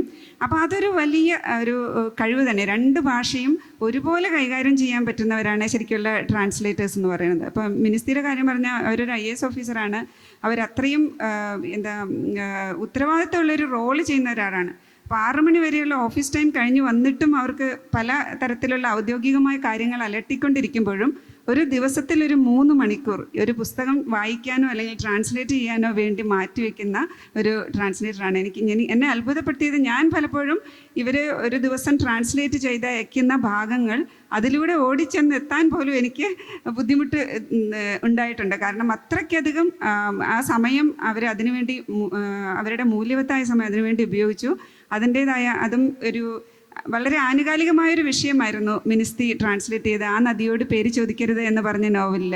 അതായത് കേരളം വിട്ടുപോയ ഒരു നഴ്സിൻ്റെ കഥ, അത് പലസ്തീനിലെത്തിയ അല്ലെങ്കിൽ ജെറുസലേമിലെത്തിയ ഒരു നഴ്സിൻ്റെ കഥ പറഞ്ഞപ്പോൾ അതിൽ ഇസ്രായേൽ പലസ്തീൻ പൊളിറ്റിക്സ് കടന്നു വന്നപ്പോൾ ആ പൊളിറ്റിക്സിനെ കുറിച്ച് വളരെ കാര്യമായ അറിവുള്ള, അല്ലെങ്കിൽ അതിൽ മാനവികതയുടെ പക്ഷത്ത് നിൽക്കുന്ന ഒരു എഴുത്തുകാരി തന്നെയാണ് അവരെഴുതുകയും ചെയ്യും എന്ന നിലയിൽ. അപ്പം മിനിസ്തി അത് ട്രാൻസ്ലേറ്റ് ചെയ്തപ്പോൾ അതൊരു പ്രത്യേക അനുഭവം തന്നെയായിരുന്നു. അതിന് ഞാൻ ഈ കേരളത്തിന് പുറത്തേക്ക് ആ പുസ്തകം പോയപ്പോൾ അതിൻ്റെ സ്വീകാര്യത തീർച്ചയായിട്ടും അതിൻ്റെ ക്രെഡിറ്റ് മുഴുവൻ മിനിസ്തിക്കാണ്. അതുപോലെ ജയശ്രീക്ക് ഞാൻ കൊടുക്കും. കാരണം നേരത്തെ മാം പറഞ്ഞ പോലെയുള്ള മുല്ലവള്ളിയും തേന്മാവും ശരിക്കും ട്രാൻസ്ലേറ്റേഴ്സ് എനിക്ക് തോന്നുന്നു അതിലൊരു ചെറിയ ഇതുള്ളത്. മുല്ലവള്ളി എന്ന് പറഞ്ഞാൽ അവരൊരിക്കലും സമ്മതിക്കില്ല. കാരണം മുല്ലവള്ളി ഇല്ലെങ്കിലും തേന്മാവിന് എക്സിസ്റ്റൻസ് ഉണ്ട്, പക്ഷേ തേന്മാവില്ലെങ്കിൽ മുല്ലവള്ളിക്ക് എക്സിസ്റ്റൻസ് ഇല്ല എന്നുള്ള ഒരു ഇതിലാണ് അത് വരുന്നത്. പക്ഷേ ഈ ചില കൃതികളെക്കുറിച്ച് പറഞ്ഞാൽ ട്രാൻസ്ലേഷനെ കൊണ്ട് എക്സിസ്റ്റൻസ് ഉണ്ടാക്കിയെടുത്ത കൃതികളുണ്ടെന്ന് പറയാം. അപ്പം എൻ്റെ വല്ലിയും അല്ലെങ്കിൽ സന്ധ്യാമേരിയുടെ മരിയ വെറും മരിയൊക്കെ ട്രാൻസ്ലേഷൻ വന്നതിന് ശേഷമാണ് മലയാളികൾ പോലും ശ്രദ്ധിക്കാൻ തുടങ്ങിയത്. കാരണം പുതിയതായിട്ടൊരു എഴുത്തുകാരി വരുമ്പോൾ അത് എനിക്ക് തോന്നുന്നു ട്രാൻസ്ലേറ്റേഴ്സിനോട് നമ്മൾ ഏറ്റവും അധികം കടപ്പെട്ടിരിക്കേണ്ട ഒരു കാര്യമാണ്. നമ്മളുടെ മലയാളത്തിലുള്ള നിരൂപകരോ അല്ലെങ്കിൽ വായനക്കാരോ ശ്രദ്ധിക്കാതിരിക്കുന്ന ഒരു സംഭവത്തെ പോലും ശ്രദ്ധയിലേക്ക് കൊണ്ടുവരാനും ട്രാൻസ്ലേറ്റേഴ്സ്, നമ്മുടെ ആ റീഡർഷിപ്പ് വർദ്ധിക്കുന്നതോടൊപ്പം തന്നെ നമ്മുടെ ഇടങ്ങളിൽ തന്നെ അതിൻ്റെ ഒരു സ്ഥാനം ഉണ്ടാക്കിയെടുക്കാനും ട്രാൻസ്ലേറ്റേഴ്സ് സഹായിക്കുന്നുണ്ട്. ഇതിലെ 3 പേരുടെയും സ്ത്രീ കഥാപാത്രങ്ങൾ എനിക്ക് തോന്നി 3 ലെവലിലാണ്. ഇപ്പോൾ ഷാഹിന മാമിൻ്റെ ആത്തില പൂക്കു എന്നൊക്കെ പറയുമ്പോൾ ഷാഹിന മാമിൻ്റെ വീട്ടിലുള്ള കുറേ പേരെ ബേസ് ചെയ്തൊരു ഫീലാണ് നമ്മളത് വായിക്കുമ്പോൾ. വള്ളിയിലേക്ക് വരുമ്പോൾ അല്ലെങ്കിൽ റൂത്തിൽ നമ്മൾ ഇപ്പോൾ ആ നദിയുടെ പേര് ചോദിക്കല്ലേ, റൂത്തിൽ വരുമ്പോൾ മാമിന് അറിയാവുന്ന, ഷീല മാമിന് അറിയാവുന്നതാണ്, പക്ഷെ കുടുംബത്തിലുള്ളവരല്ല എന്നുള്ളൊരു ഫീലിംഗ് ആണ്. അവിടെ നിന്ന് പ്രിയ മാമിൻ്റെ സുഗന്ധിയിലേക്ക് എത്തുമ്പോൾ, ഇട്ടിക്കോരയിലെ ഹൈപേഷ്യയിലേക്ക് എത്തുമ്പോൾ കുറച്ചും കൂടെ ഒരു അകന്ന് നിന്ന് മാറി നിന്ന് സുഗന്ധിയെ മനസ്സിലാക്കി ഒരു ഭയങ്കര ഒരു ഡിസ്റ്റൻസ് ഇട്ട ഹൈലി ഒബ്ജക്റ്റീവ്. അപ്പോൾ എനിക്ക് തോന്നുന്നു ഒരു സബ്ജക്റ്റിവിറ്റിയുടെ ഒരു സ്കെയിലിൽ നോക്കുകയാണെങ്കിൽ ഇവിടെ നിന്ന് അങ്ങോട്ട് ഡിക്രീസിങ് ആണ്, ഒബ്ജക്റ്റിവിറ്റിയുടെ സ്കെയിൽ അവിടെ നിന്ന് ഇങ്ങോട്ട് ഡിക്രീസിങ് ആണ്. അപ്പോൾ എങ്ങനെയാണ് നിങ്ങൾ ആ കഥാപാത്രങ്ങളെ കണ്ട് എങ്ങനെയാണ് ഇപ്പോൾ ഷാഹിന മാം അതൊരു വീട്ടിലത്തെ കാര്യമായിട്ട് പറയുന്നത്, എങ്ങനെയാണ് ഇപ്പോൾ റൂത്തിനെ ഒരു മുന്ന ഹസൻ എന്നുള്ള ഒരു ലേഡിയുടെ ഒരു എക്സാമ്പിളിൽ നിന്ന് എടുത്താണ്, സുഗന്ധി എന്നൊരാളെ എനിക്ക് തോന്നുന്നു മാം മുഴുവനായിട്ട് മനസ്സിലാക്കി റിസർച്ച് ചെയ്ത് അകലേന്ന് പിടിച്ചെടുത്തതാണ്. ആ ഒരു പ്രോസസ്സ് എങ്ങനെയാണ്, എഴുത്തിലെ സ്ത്രീ കഥാപാത്രങ്ങളെ എങ്ങനെ പ്രസൻറ്റ് ചെയ്യണം എന്ന് നിങ്ങൾ തീരുമാനിക്കുന്നത് എങ്ങനെയാണ്? കുറച്ച് പെട്ടെന്ന് ഉത്തരം പറയാൻ പറ്റുന്ന ക്വസ്റ്റ്യൻ അല്ല. അതായത് ഇപ്പം ഒരു എഴുതി തുടങ്ങും, എന്ത് എഴുതുമ്പോഴും നമ്മളിപ്പോൾ അങ്ങനെ കോൺഷ്യസ് ആയിട്ട് ചെയ്യുന്നതാണോ എന്ന് എനിക്ക് അറിഞ്ഞൂടാ. അതിൽ എന്തായാലും വ്യത്യാസം. അതെന്ന് വെച്ചാൽ ഞാൻ ബാലസാഹിത്യം എഴുതുമെന്ന് ഞാൻ വിചാരിച്ചിട്ടേ അല്ല. അതൊരു എഡിറ്ററുടെ നിർബന്ധത്തിലാണ്. ഈ ശിശുദിനമാകുമ്പോൾ, അപ്പോൾ വിമൻസ് ഡേ ആകുമ്പോൾ നമുക്ക് 2 ദിവസം മാർക്കറ്റ് ഉണ്ടാകുന്ന പോലെ ശിശുദിനമാകുമ്പോൾ എല്ലാവരും കൊണ്ടിപ്പം, കാരണം അവരതൊരു സീരീസ് ആയിട്ട് ഇതാക്കും. അപ്പം എല്ലാവരും വിളിച്ചിട്ട് ഒരു കുട്ടിക്കഥ തരൂ എന്നുള്ള രീതിയിൽ പറയും.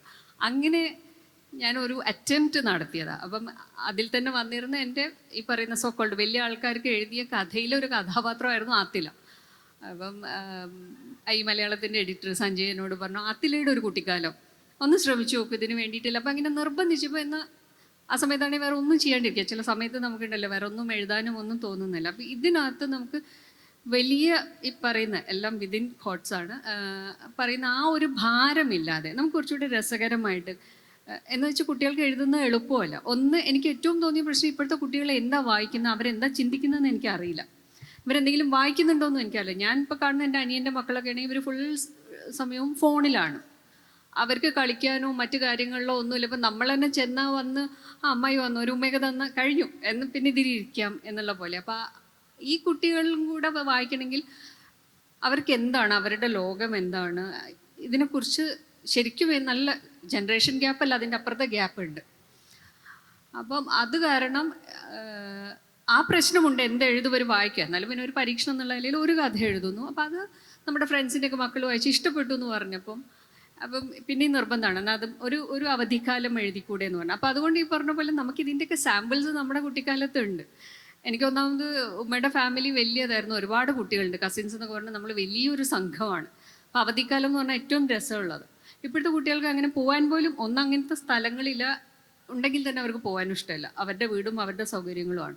ആർക്കും എവിടെയും പോയി നിൽക്കണ്ട, തിരിച്ച് നമ്മുടെ വീട്ടിലേക്ക് വരണം എന്നാണ്.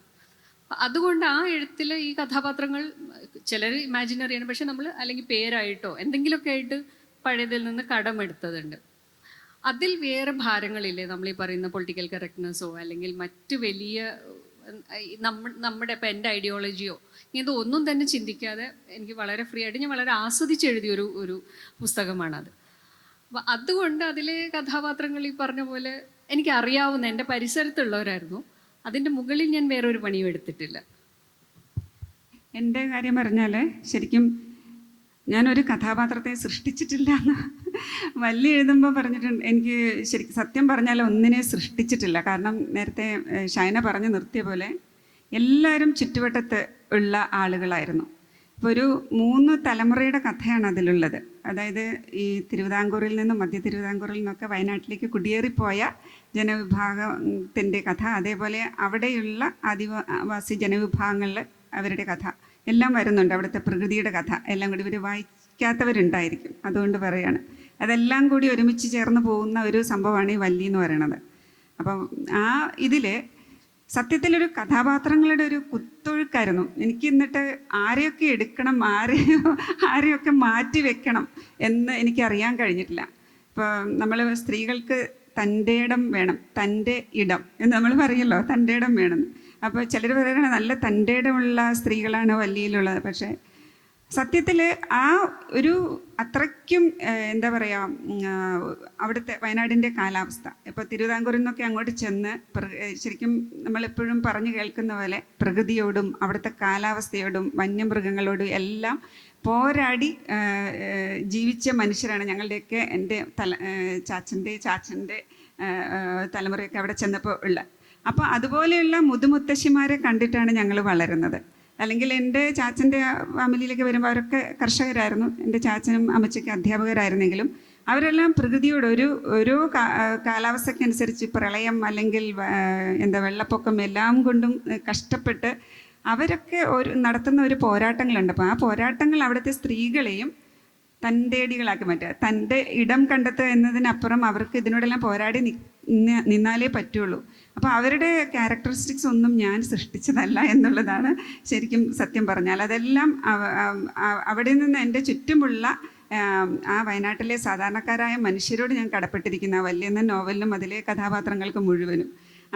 അതുപോലെ ഒരു ചെറിയൊരു എക്സാമ്പിൾ പറഞ്ഞാൽ, നമുക്കധികം സമയമില്ലാത്തതുകൊണ്ട് ഒരു ഒറ്റ എക്സാമ്പിൾ മാത്രം പറഞ്ഞാൽ, അതിലൊരു ലില്ലിദാനോ മല്ലികയോ സിസ്റ്റർ മെരിജോൺ തോട്ടത്തിൻ്റെ കവിത പാട്ടായിട്ട് പാടുന്ന ഒരു അമ്മച്ചി ഉണ്ടല്ലോ, അന്നൻകുട്ടി അമ്മാമ്മ. ആ അമ്മാമ്മ ശരിക്കും ആ പാട്ട് എത്രയോ പ്രാവശ്യം എനിക്ക് പാടി തന്നിരിക്കുന്നു. അപ്പോൾ പാടാൻ പറ്റാത്തതിന്റെ വിഷമം. അതന്നെ അമ്മാമ്മ നല്ലൊരു പാട്ടുകാരിയായിരുന്നു. കല്യാണം കഴിഞ്ഞ് വയനാട്ടിലേക്ക് വന്നതാണ്. അപ്പം അമ്മാമ്മയ്ക്ക് പിന്നെ പാട്ട് പാടാനോ പള്ളിയിൽ പോലും പാടാനോ അമ്മാമ്മയുടെ അമ്മ സമ്മതിക്കില്ല.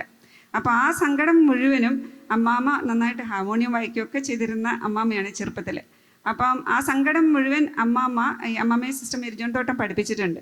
അപ്പോൾ ആ ഓർമ്മകളെല്ലാം അമ്മാമ്മയുടെ പാട്ടുകളിലൂടെ പിന്നീട് അമ്മാമ്മ ജോലി ചെയ്യുമ്പോഴും അരയ്ക്കുമ്പോഴും ഞാറ് പറിക്കുമ്പോഴും കൊയ്യുമ്പോഴും മെതിക്കുമ്പോഴും എല്ലാം ഓരോ പാട്ടുകളായിട്ട് അമ്മാമ്മ ഇങ്ങനെ ചുറ്റുമുള്ളവർക്ക് പറഞ്ഞു കൊടുത്തോണ്ടിരിക്കുക. അത് ശരിക്കുള്ള ഒരു അമ്മാമ്മയാണ്. അതവിടെ എനിക്ക് അമ്മാമ്മയ്ക്ക് വേണ്ടിയിട്ടൊന്നും എനിക്ക് സൃഷ്ടിക്കേണ്ടി വന്നിട്ടില്ല. അതുപോലെയാണ് അതിലെ ഓരോ കഥാപാത്രങ്ങളും. പക്ഷെ ഇത്രയും കഥാപാത്രങ്ങളെ എങ്ങനെയായിരിക്കാം ഷീല മാം ചെറുപ്പം മുതൽ ഉള്ളിലേക്ക് എടുത്തത്? അത് എനിക്ക് തോന്നുന്നത് നമുക്ക് എല്ലാവർക്കും നമ്മൾക്ക് ഏറ്റവും തെളിമയോടെ നമ്മുടെ ഉള്ളിൽ എപ്പോഴും ഇങ്ങനെ ഒരു വെള്ളക്കടലാസിൽ പോലെ പതിഞ്ഞു കിടക്കുന്ന നമ്മുടെ ബാല്യം തന്നെയായിരിക്കും, അല്ലേ? അത് കഴിഞ്ഞിട്ട് ബാല്യത്തിലുള്ള നമ്മൾക്കുണ്ടായ അനുഭവങ്ങൾ, നമ്മളെ സ്വാധീനിച്ച നമ്മുടെ വ്യക്തിത്വങ്ങൾ, നമ്മളെ സ്നേഹിച്ചവർ, നമ്മളെ കരയിച്ചവർ, അവരെല്ലാം നമ്മുടെ മനസ്സിലുണ്ടാവും. നിങ്ങളുടെയൊക്കെ മനസ്സിലുണ്ടാവും അങ്ങനെ. അപ്പോൾ അവരെക്കുറിച്ച് നമ്മൾ എഴുതുമ്പോൾ അത് നമ്മൾ മറന്നുപോയി എന്ന് കരുതിയിരുന്ന ചില കാര്യങ്ങൾ പോലും നമ്മുടെ ഓർമ്മയിൽ നിന്ന് ഇങ്ങോട്ട് തള്ളിക്കയറി വരും. അങ്ങനെ ഒരു സ്വാഭാവികമായിട്ട് സംഭവിച്ചൊരു സംഭവമാണ്. പിന്നെ റൂത്തിൻ്റെ കാര്യം പറഞ്ഞാൽ, റൂത്ത് ഞാനൊരു 10-20 വർഷം ഖത്തറിലായിരുന്നു. 20 വർഷത്തിലധികം ഗൾഫിലായിരുന്നു. അപ്പോൾ അവിടെ ജോലി അന്വേഷിച്ച് വരുന്ന നഴ്സുമാരെ ഒരുപാട് കണ്ടിട്ടുണ്ട്. നഴ്സുമാർ മാത്രമല്ല, പല ജോലികൾ അന്വേഷിച്ച് വരുന്ന ആളുകൾ. നമ്മൾ പലപ്പോഴും പ്രവാസത്തെക്കുറിച്ചൊക്കെ പറയുമ്പോൾ പ്രവാസത്തിലുള്ള ആണിൻ്റെ കഥകളാണ് അധികം നമ്മൾ കേൾക്കുന്നത്. പ്രവാസത്തിലേക്ക് പോകുന്ന ആണുങ്ങൾ എങ്ങനെ നമ്മുടെ സംസ്ഥാനത്തെ കെട്ടിപ്പടുത്തു, നമ്മുടെ സംസ്ഥാനത്തിൻ്റെ സാമ്പത്തിക സ്ഥിതി നല്ലതാക്കി എന്നൊക്കെ നമ്മൾ കേൾക്കും. അതെ. പക്ഷേ അപ്പോഴൊന്നും ഈ പെണ്ണുങ്ങളുടെ യാത്രകളെ പറ്റി അധികം കാണാറില്ല. അപ്പം അങ്ങനെയുള്ള പെണ്ണുങ്ങളുടെ യാത്രകളെക്കുറിച്ച്, അതല്ലെങ്കിൽ ജോലി തേടിയുള്ള സ്വന്തം കുടുംബത്തെ നിലനിർത്താൻ വേണ്ടിയുള്ള അവരുടെ യാത്രകളെപ്പറ്റി എഴുതണമെന്നുള്ള ഒരു ആഗ്രഹത്തോടെ എഴുതി തുടങ്ങിയതാണ്. അപ്പോൾ ആ റൂത്ത് അനേകം ഞാൻ കണ്ടിട്ടുള്ള സ്ത്രീകളിൽ ഒരാളാണ് റൂത്തും.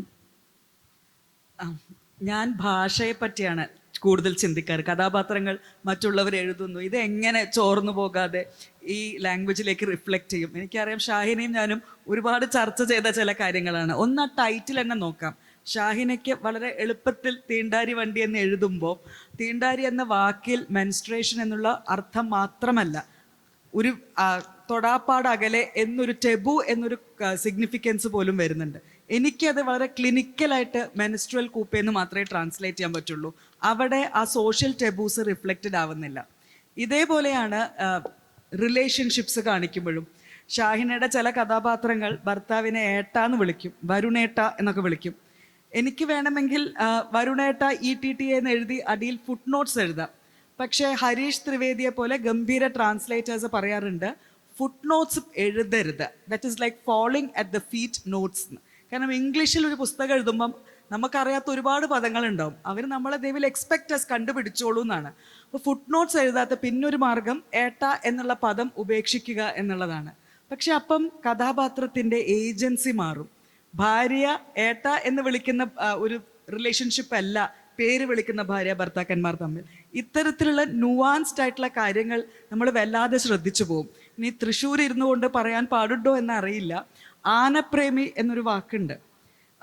വളരെ എളുപ്പത്തിൽ, എനിക്കിതിൻ്റെ റെറ്റോറിസിറ്റി അറിയില്ല, എനിക്ക് കേരളത്തിൻ്റെ കൾച്ചറൽ കോണ്ടെക്സ്റ്റ് അറിയില്ല എങ്കിൽ എനിക്ക് എളുപ്പത്തിൽ എലിഫൻറ്റോഫൈൽ എന്നോ എലിഫൻറ്റ് എഫിഷ്യനാഡോ എന്നോ എലിഫൻറ്റ് ലവർ എന്നോ Raghavan is an elephant lover എന്നൊക്കെ എഴുതി വെക്കാം. ഇത് കേരളം അറിയാത്ത ഒരാൾ ഈ രാഘവനെ പറ്റി വായിക്കുമ്പോൾ വിചാരിക്കുക, രാഘവൻ ആനകളെ ദൂരെ നിന്ന് കാട്ടിൽ പോയി കാണും, ആനകളുടെ ആവാസ സ്ഥലത്ത് അവ മേഞ്ഞു നടക്കുന്ന സന്തോഷത്തോടെ കൂടി കാണുന്ന ഒരു എന്താ പറയുക, സഹജീവികളോട് സ്നേഹമുള്ളൊരു വ്യക്തിയാണ് രാഘവൻ. പക്ഷേ ഇവിടുത്തെ ആനപ്രേമി അതല്ല. He is a voyeur, he is a pervert, he is a person who enjoys looking at a spectacle of torture. ഇതെനിക്ക് എഴുതി വെക്കാൻ പറ്റും. റെറ്റോറിസിറ്റി ഒരു വലിയ പ്രശ്നമാണ് നമ്മൾ ട്രാൻസ്ലേറ്റ് ചെയ്യുമ്പോൾ. പ്രണയിക്കുന്നത് അതിലും ബുദ്ധിമുട്ടാണ്. കാരണം കേരളത്തിലെ പുരുഷന്മാർ മിക്കവാറും പ്രിയതമയെ കരളെ എന്നൊക്കെ വിളിച്ചു കളയും. നമ്മളിത് എങ്ങനെ ട്രാൻസ്ലേറ്റ് ചെയ്യും? അപ്പോൾ നമുക്ക് കൾച്ചറൽ കോൺഷ്യസ്നെസ് വരും. എന്തുകൊണ്ടായിരിക്കാം ഈ ലിവർ ഇത്ര ഇമ്പോർട്ടൻ്റ് ഓർഗനായിട്ട് മാറുന്നത്? പിന്നെ എനിക്ക് ഇതിലൊക്കെ പുറമെ എന്നെ എന്നും ആസ് എ ടീച്ചർ എന്നെ വ്യാകുലപ്പെടുത്തുന്ന ഒരു സംഭവം, ഇതൊക്കെ ഇനി ആര് വായിക്കുമെന്നുള്ളതാണ്. കൊഗ്നിഷൻ കംപ്ലീറ്റ്ലി ഓൾട്ടർ ചെയ്ത ഒരു ജനറേഷൻ, ജെൻ ആൽഫ എന്ന് പറഞ്ഞ ജനറേഷൻ ഇങ്ങനെ കയറി വരികയാണ്. അവരിത് വായിക്കുമോ? I don't know. കാരണം ഇൻസ്റ്റഗ്രാമിലുള്ള ആ സ്ക്രോളിങ്, ഞാനൊക്കെ ആലോചിക്കാറുണ്ട്, ഈ വയസ്സിൽ ഞാൻ പോലും കിലോമീറ്റേഴ്സാണ് സ്ക്രോൾ ചെയ്യുന്നത്. ഇത് സ്ക്രോൾ ചെയ്ത് പോകുന്ന ഒരു വ്യക്തി സ്ലോ റീഡിങ് നടത്തുമോ? ട്രാൻസ്ലേഷൻ വായിക്കുമോ? കഥ വായിക്കുമോ? We don't no.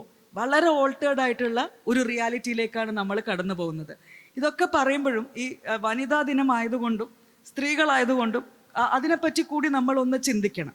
ഫെമിനിസം എന്ന് പറഞ്ഞത് ട്രാൻസ്ലേറ്റഡ് ഐഡിയോളജിയാണ്.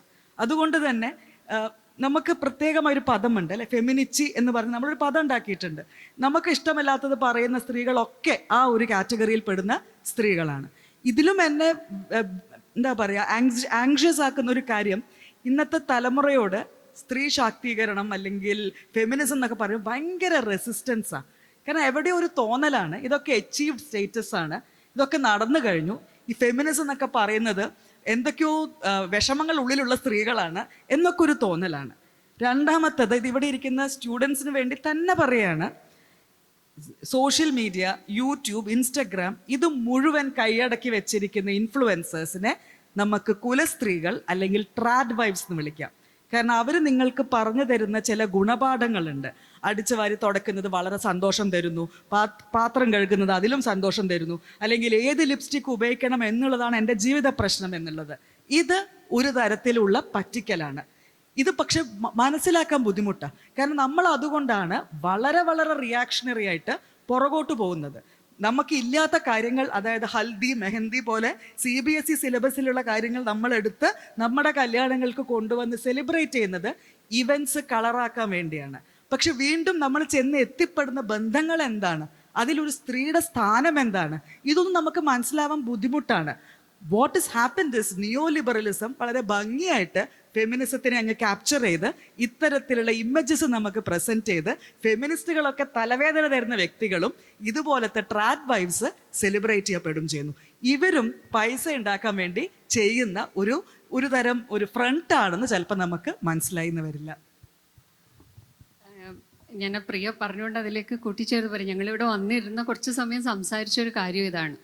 ഞാൻ വന്നപാട് ഇവിടുത്തെ സ്റ്റുഡൻറ്റ് അനിരുദ്ധിന്, അപ്പം അനിരുദ്ധ് പറയുമായിരുന്നു എല്ലാവർക്കും ഈ അറ്റൻഷൻ സ്പാൻ ഇത് വലിയ ബുദ്ധിമുട്ടുണ്ട്. അതിപ്പം ടീച്ചേഴ്സായിട്ട് വർക്ക് ചെയ്യുന്ന നമ്മുടെ ഫ്രണ്ട്സും പറയും, ക്ലാസ്സിൽ കുട്ടികളെ ഇരുത്താൻ, അത് ഇവർക്ക് ഇതിപ്പോൾ എന്ത് വലിയ സാധനം പറഞ്ഞാലും, ഇപ്പം മുൻപൊക്കെ നമ്മൾ ഫെമിനിസം ക്ലാസ്സിലിരിക്കുമ്പോഴും പഠിപ്പിക്കുമ്പോഴൊക്കെ ഏറ്റവും രസമായിട്ട് കുട്ടികളും അതിനനുസരിച്ച് റെസ്പോണ്ട് ചെയ്യും. അപ്പം അത്രയും ആവേശത്തിലാണ് പോവുക, ഒരുപാട് എക്സ്ട്രാ റീഡിങ്ങും എക്സ്ട്രാ കാര്യങ്ങളും. ഇപ്പം അത് വേണ്ട, ഏറ്റവും ചെറുതായിട്ട് നോട്ട്സ് ഉണ്ടോ, വീഡിയോ ആണെങ്കിലും ഏറ്റവും കുറഞ്ഞ ഡ്യൂറേഷനുള്ള ഈ രീതിയിലേക്ക് പോയിട്ടുണ്ട്. അപ്പോൾ പ്രിയ ചോദിച്ചാൽ അതൊരു റെലവൻറ്റ് ക്വസ്റ്റ്യൻ ആണ്, ആരാ വായിക്കുക എന്നുള്ളത്. കാരണം നമ്മളെപ്പോലും ബാധിക്കുന്നുണ്ട്. വായിക്കാനിരിക്കുമ്പം ഈ ഫോൺ അടുത്തുണ്ടെങ്കിൽ ഇത് വലിയ ഡിസ്ട്രാക്ഷനാണ്. അതിൻ്റെ ഒച്ച വന്ന് ഒന്ന് നോക്കിയിട്ട് വരാമെന്ന് വിചാരിക്കും. ആ ഒന്ന് പോയാൽ പിന്നെ നമ്മൾ പറഞ്ഞ കിലോമീറ്റർ കഴിഞ്ഞിട്ട് വരുള്ളൂ. പിന്നെ ഈ ട്രഡീഷണൽ വൈഫ് അല്ലെങ്കിൽ ട്രാഡ് വൈഫ്, അതിൻ്റെ കൂടെ മാനോസ്ഫിയർ എന്ന് പറഞ്ഞിട്ട് അപ്പുറത്തെ സൈഡിൽ ഉണ്ടാക്കുന്ന വലിയ ഇൻഫ്ലുവൻസ് ആണ്. ഇവർക്ക് ഈ പറഞ്ഞ ഒരു മൊബൈൽ ഫോൺ മതി, മറ്റ് എക്യുപ്മെൻസും മുതൽ മുടക്കോ ഒന്നും വേണ്ട. ഈ മാനോസ്ഫിയറൊക്കെ ഇപ്പോൾ വളരെയധികം ചർച്ചയാവുന്ന ഒരു സാധനം. നമ്മുടെയൊക്കെ വീട്ടിലെ ആൺകുട്ടികളെ പോലും ഇത് സ്വാധീനിക്കുന്നത്. അതായത് ഭയങ്കര മിസോജിനി. പിന്നെ ഈ ട്രഡീഷണൽ റോൾസ് ഇത് ചെയ്യുന്നുണ്ട്. അതിപ്പം ട്രംപ് തന്നെ അവിടെ ക്ഷണിച്ചു കൊണ്ടുപോയിട്ടുണ്ട്. അപ്പം അവർ പറയുന്ന അനുസരിച്ച് ഈ ആൺകുട്ടികൾ വിചാരിക്കുന്ന പെണ്ണുങ്ങൾക്ക് ഒരു പ്രശ്നവും ഇല്ല എന്ന് മാത്രമല്ല, ആണുങ്ങൾക്കാണ് പ്രശ്നം. ഇവർക്ക് എല്ലാ പ്രിവിലേജും കിട്ടുന്നുണ്ട് നിയമപരമായിട്ടും അല്ലാതെ. അപ്പം നമ്മളാണ് സഹിക്കുന്നത്. പിന്നെ ഇവർ ഈ പറയുന്ന സ്റ്റീരിയോടിപ്പിക്കൽ റോൾസ് ചെയ്താൽ മതി അടുക്കളയിൽ നമുക്ക്. ഇതിൻ്റെ ഒരു പ്രശ്നം വ്യക്തി ജീവിതത്തിൽ ഞാൻ അനുഭവിക്കുന്നത് പറയാം. അപ്പം നമ്മളിങ്ങനെ സംസാരിക്കുമ്പോൾ എനിക്ക് തോന്നുന്നു ഞാൻ എഴുത്തിനേക്കാളിലും ചെയ്യുന്ന ഒരു കാര്യം സംസാരിക്കുന്നതാണ്. അത് ഞാൻ സത്യത്തിൽ അതെൻ്റെ അടുത്ത ചോദ്യമായിരുന്നു. കാരണം ഇതിപ്പോൾ നമ്മൾ എഴുതിയിട്ട് ആൾക്കാരെ കൊണ്ട് വായിപ്പിക്കാൻ പറ്റില്ലല്ലോ. മറ്റേത് ഇത് റീലൊക്കെ ഇട്ട് കയറി വരുമ്പോൾ ആൾക്കാർ കാണും, തെറി വിളിക്കാനെങ്കിലും കാണും. ഈ സാധനങ്ങൾ ഇപ്പോൾ ഒരു ഫുൾ പ്രഭാഷണം ഈ സാധനം അത് കേൾക്കില്ല, ഒരു 30 മിനിറ്റ്സ് കേൾക്കില്ല. അന്ന് 1 മിനിറ്റ് 1.5 മിനിറ്റിൻ്റെ റീലായിട്ട് കയറി പോകും ഇൻസ്റ്റാഗ്രാമിൽ.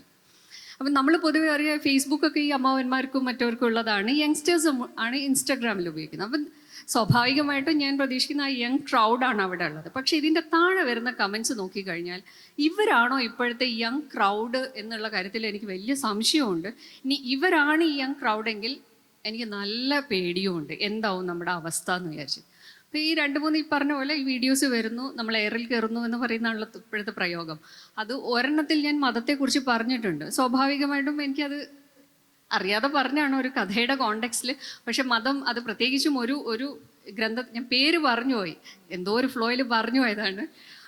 പിന്നെ അറിയാലോ മതം ഇപ്പോൾ ഒട്ടും തൊടാൻ പറ്റില്ല. അത് കഥ എഴുതുമ്പോഴും ഒക്കെ പ്രശ്നമുണ്ട്, ശീലമൊക്കെ ഉണ്ട്. അപ്പം നമ്മൾ കൊടുത്തു കഴിഞ്ഞാൽ ഒരു ആനുകാലികത്തിൽ പ്രസിദ്ധീകരിച്ച് വരണമെങ്കിൽ വലിയ ബുദ്ധിമുട്ടാണ്. എനിക്ക് അനുഭവം ഉണ്ടായിട്ടുണ്ട്. കാരണം അവർ ചിലർ റെസ്പോണ്ട് ചെയ്യുകയില്ല, ചിലർ അത് ഈ വരി മാറ്റാൻ പറ്റുമോ, ഈ വാക്ക് മാറ്റാൻ പറ്റുമോ, കാരണം എല്ലാവർക്കും പേടിയാണ്, അവരുടെ സർക്കുലേഷനെ ബാധിക്കും.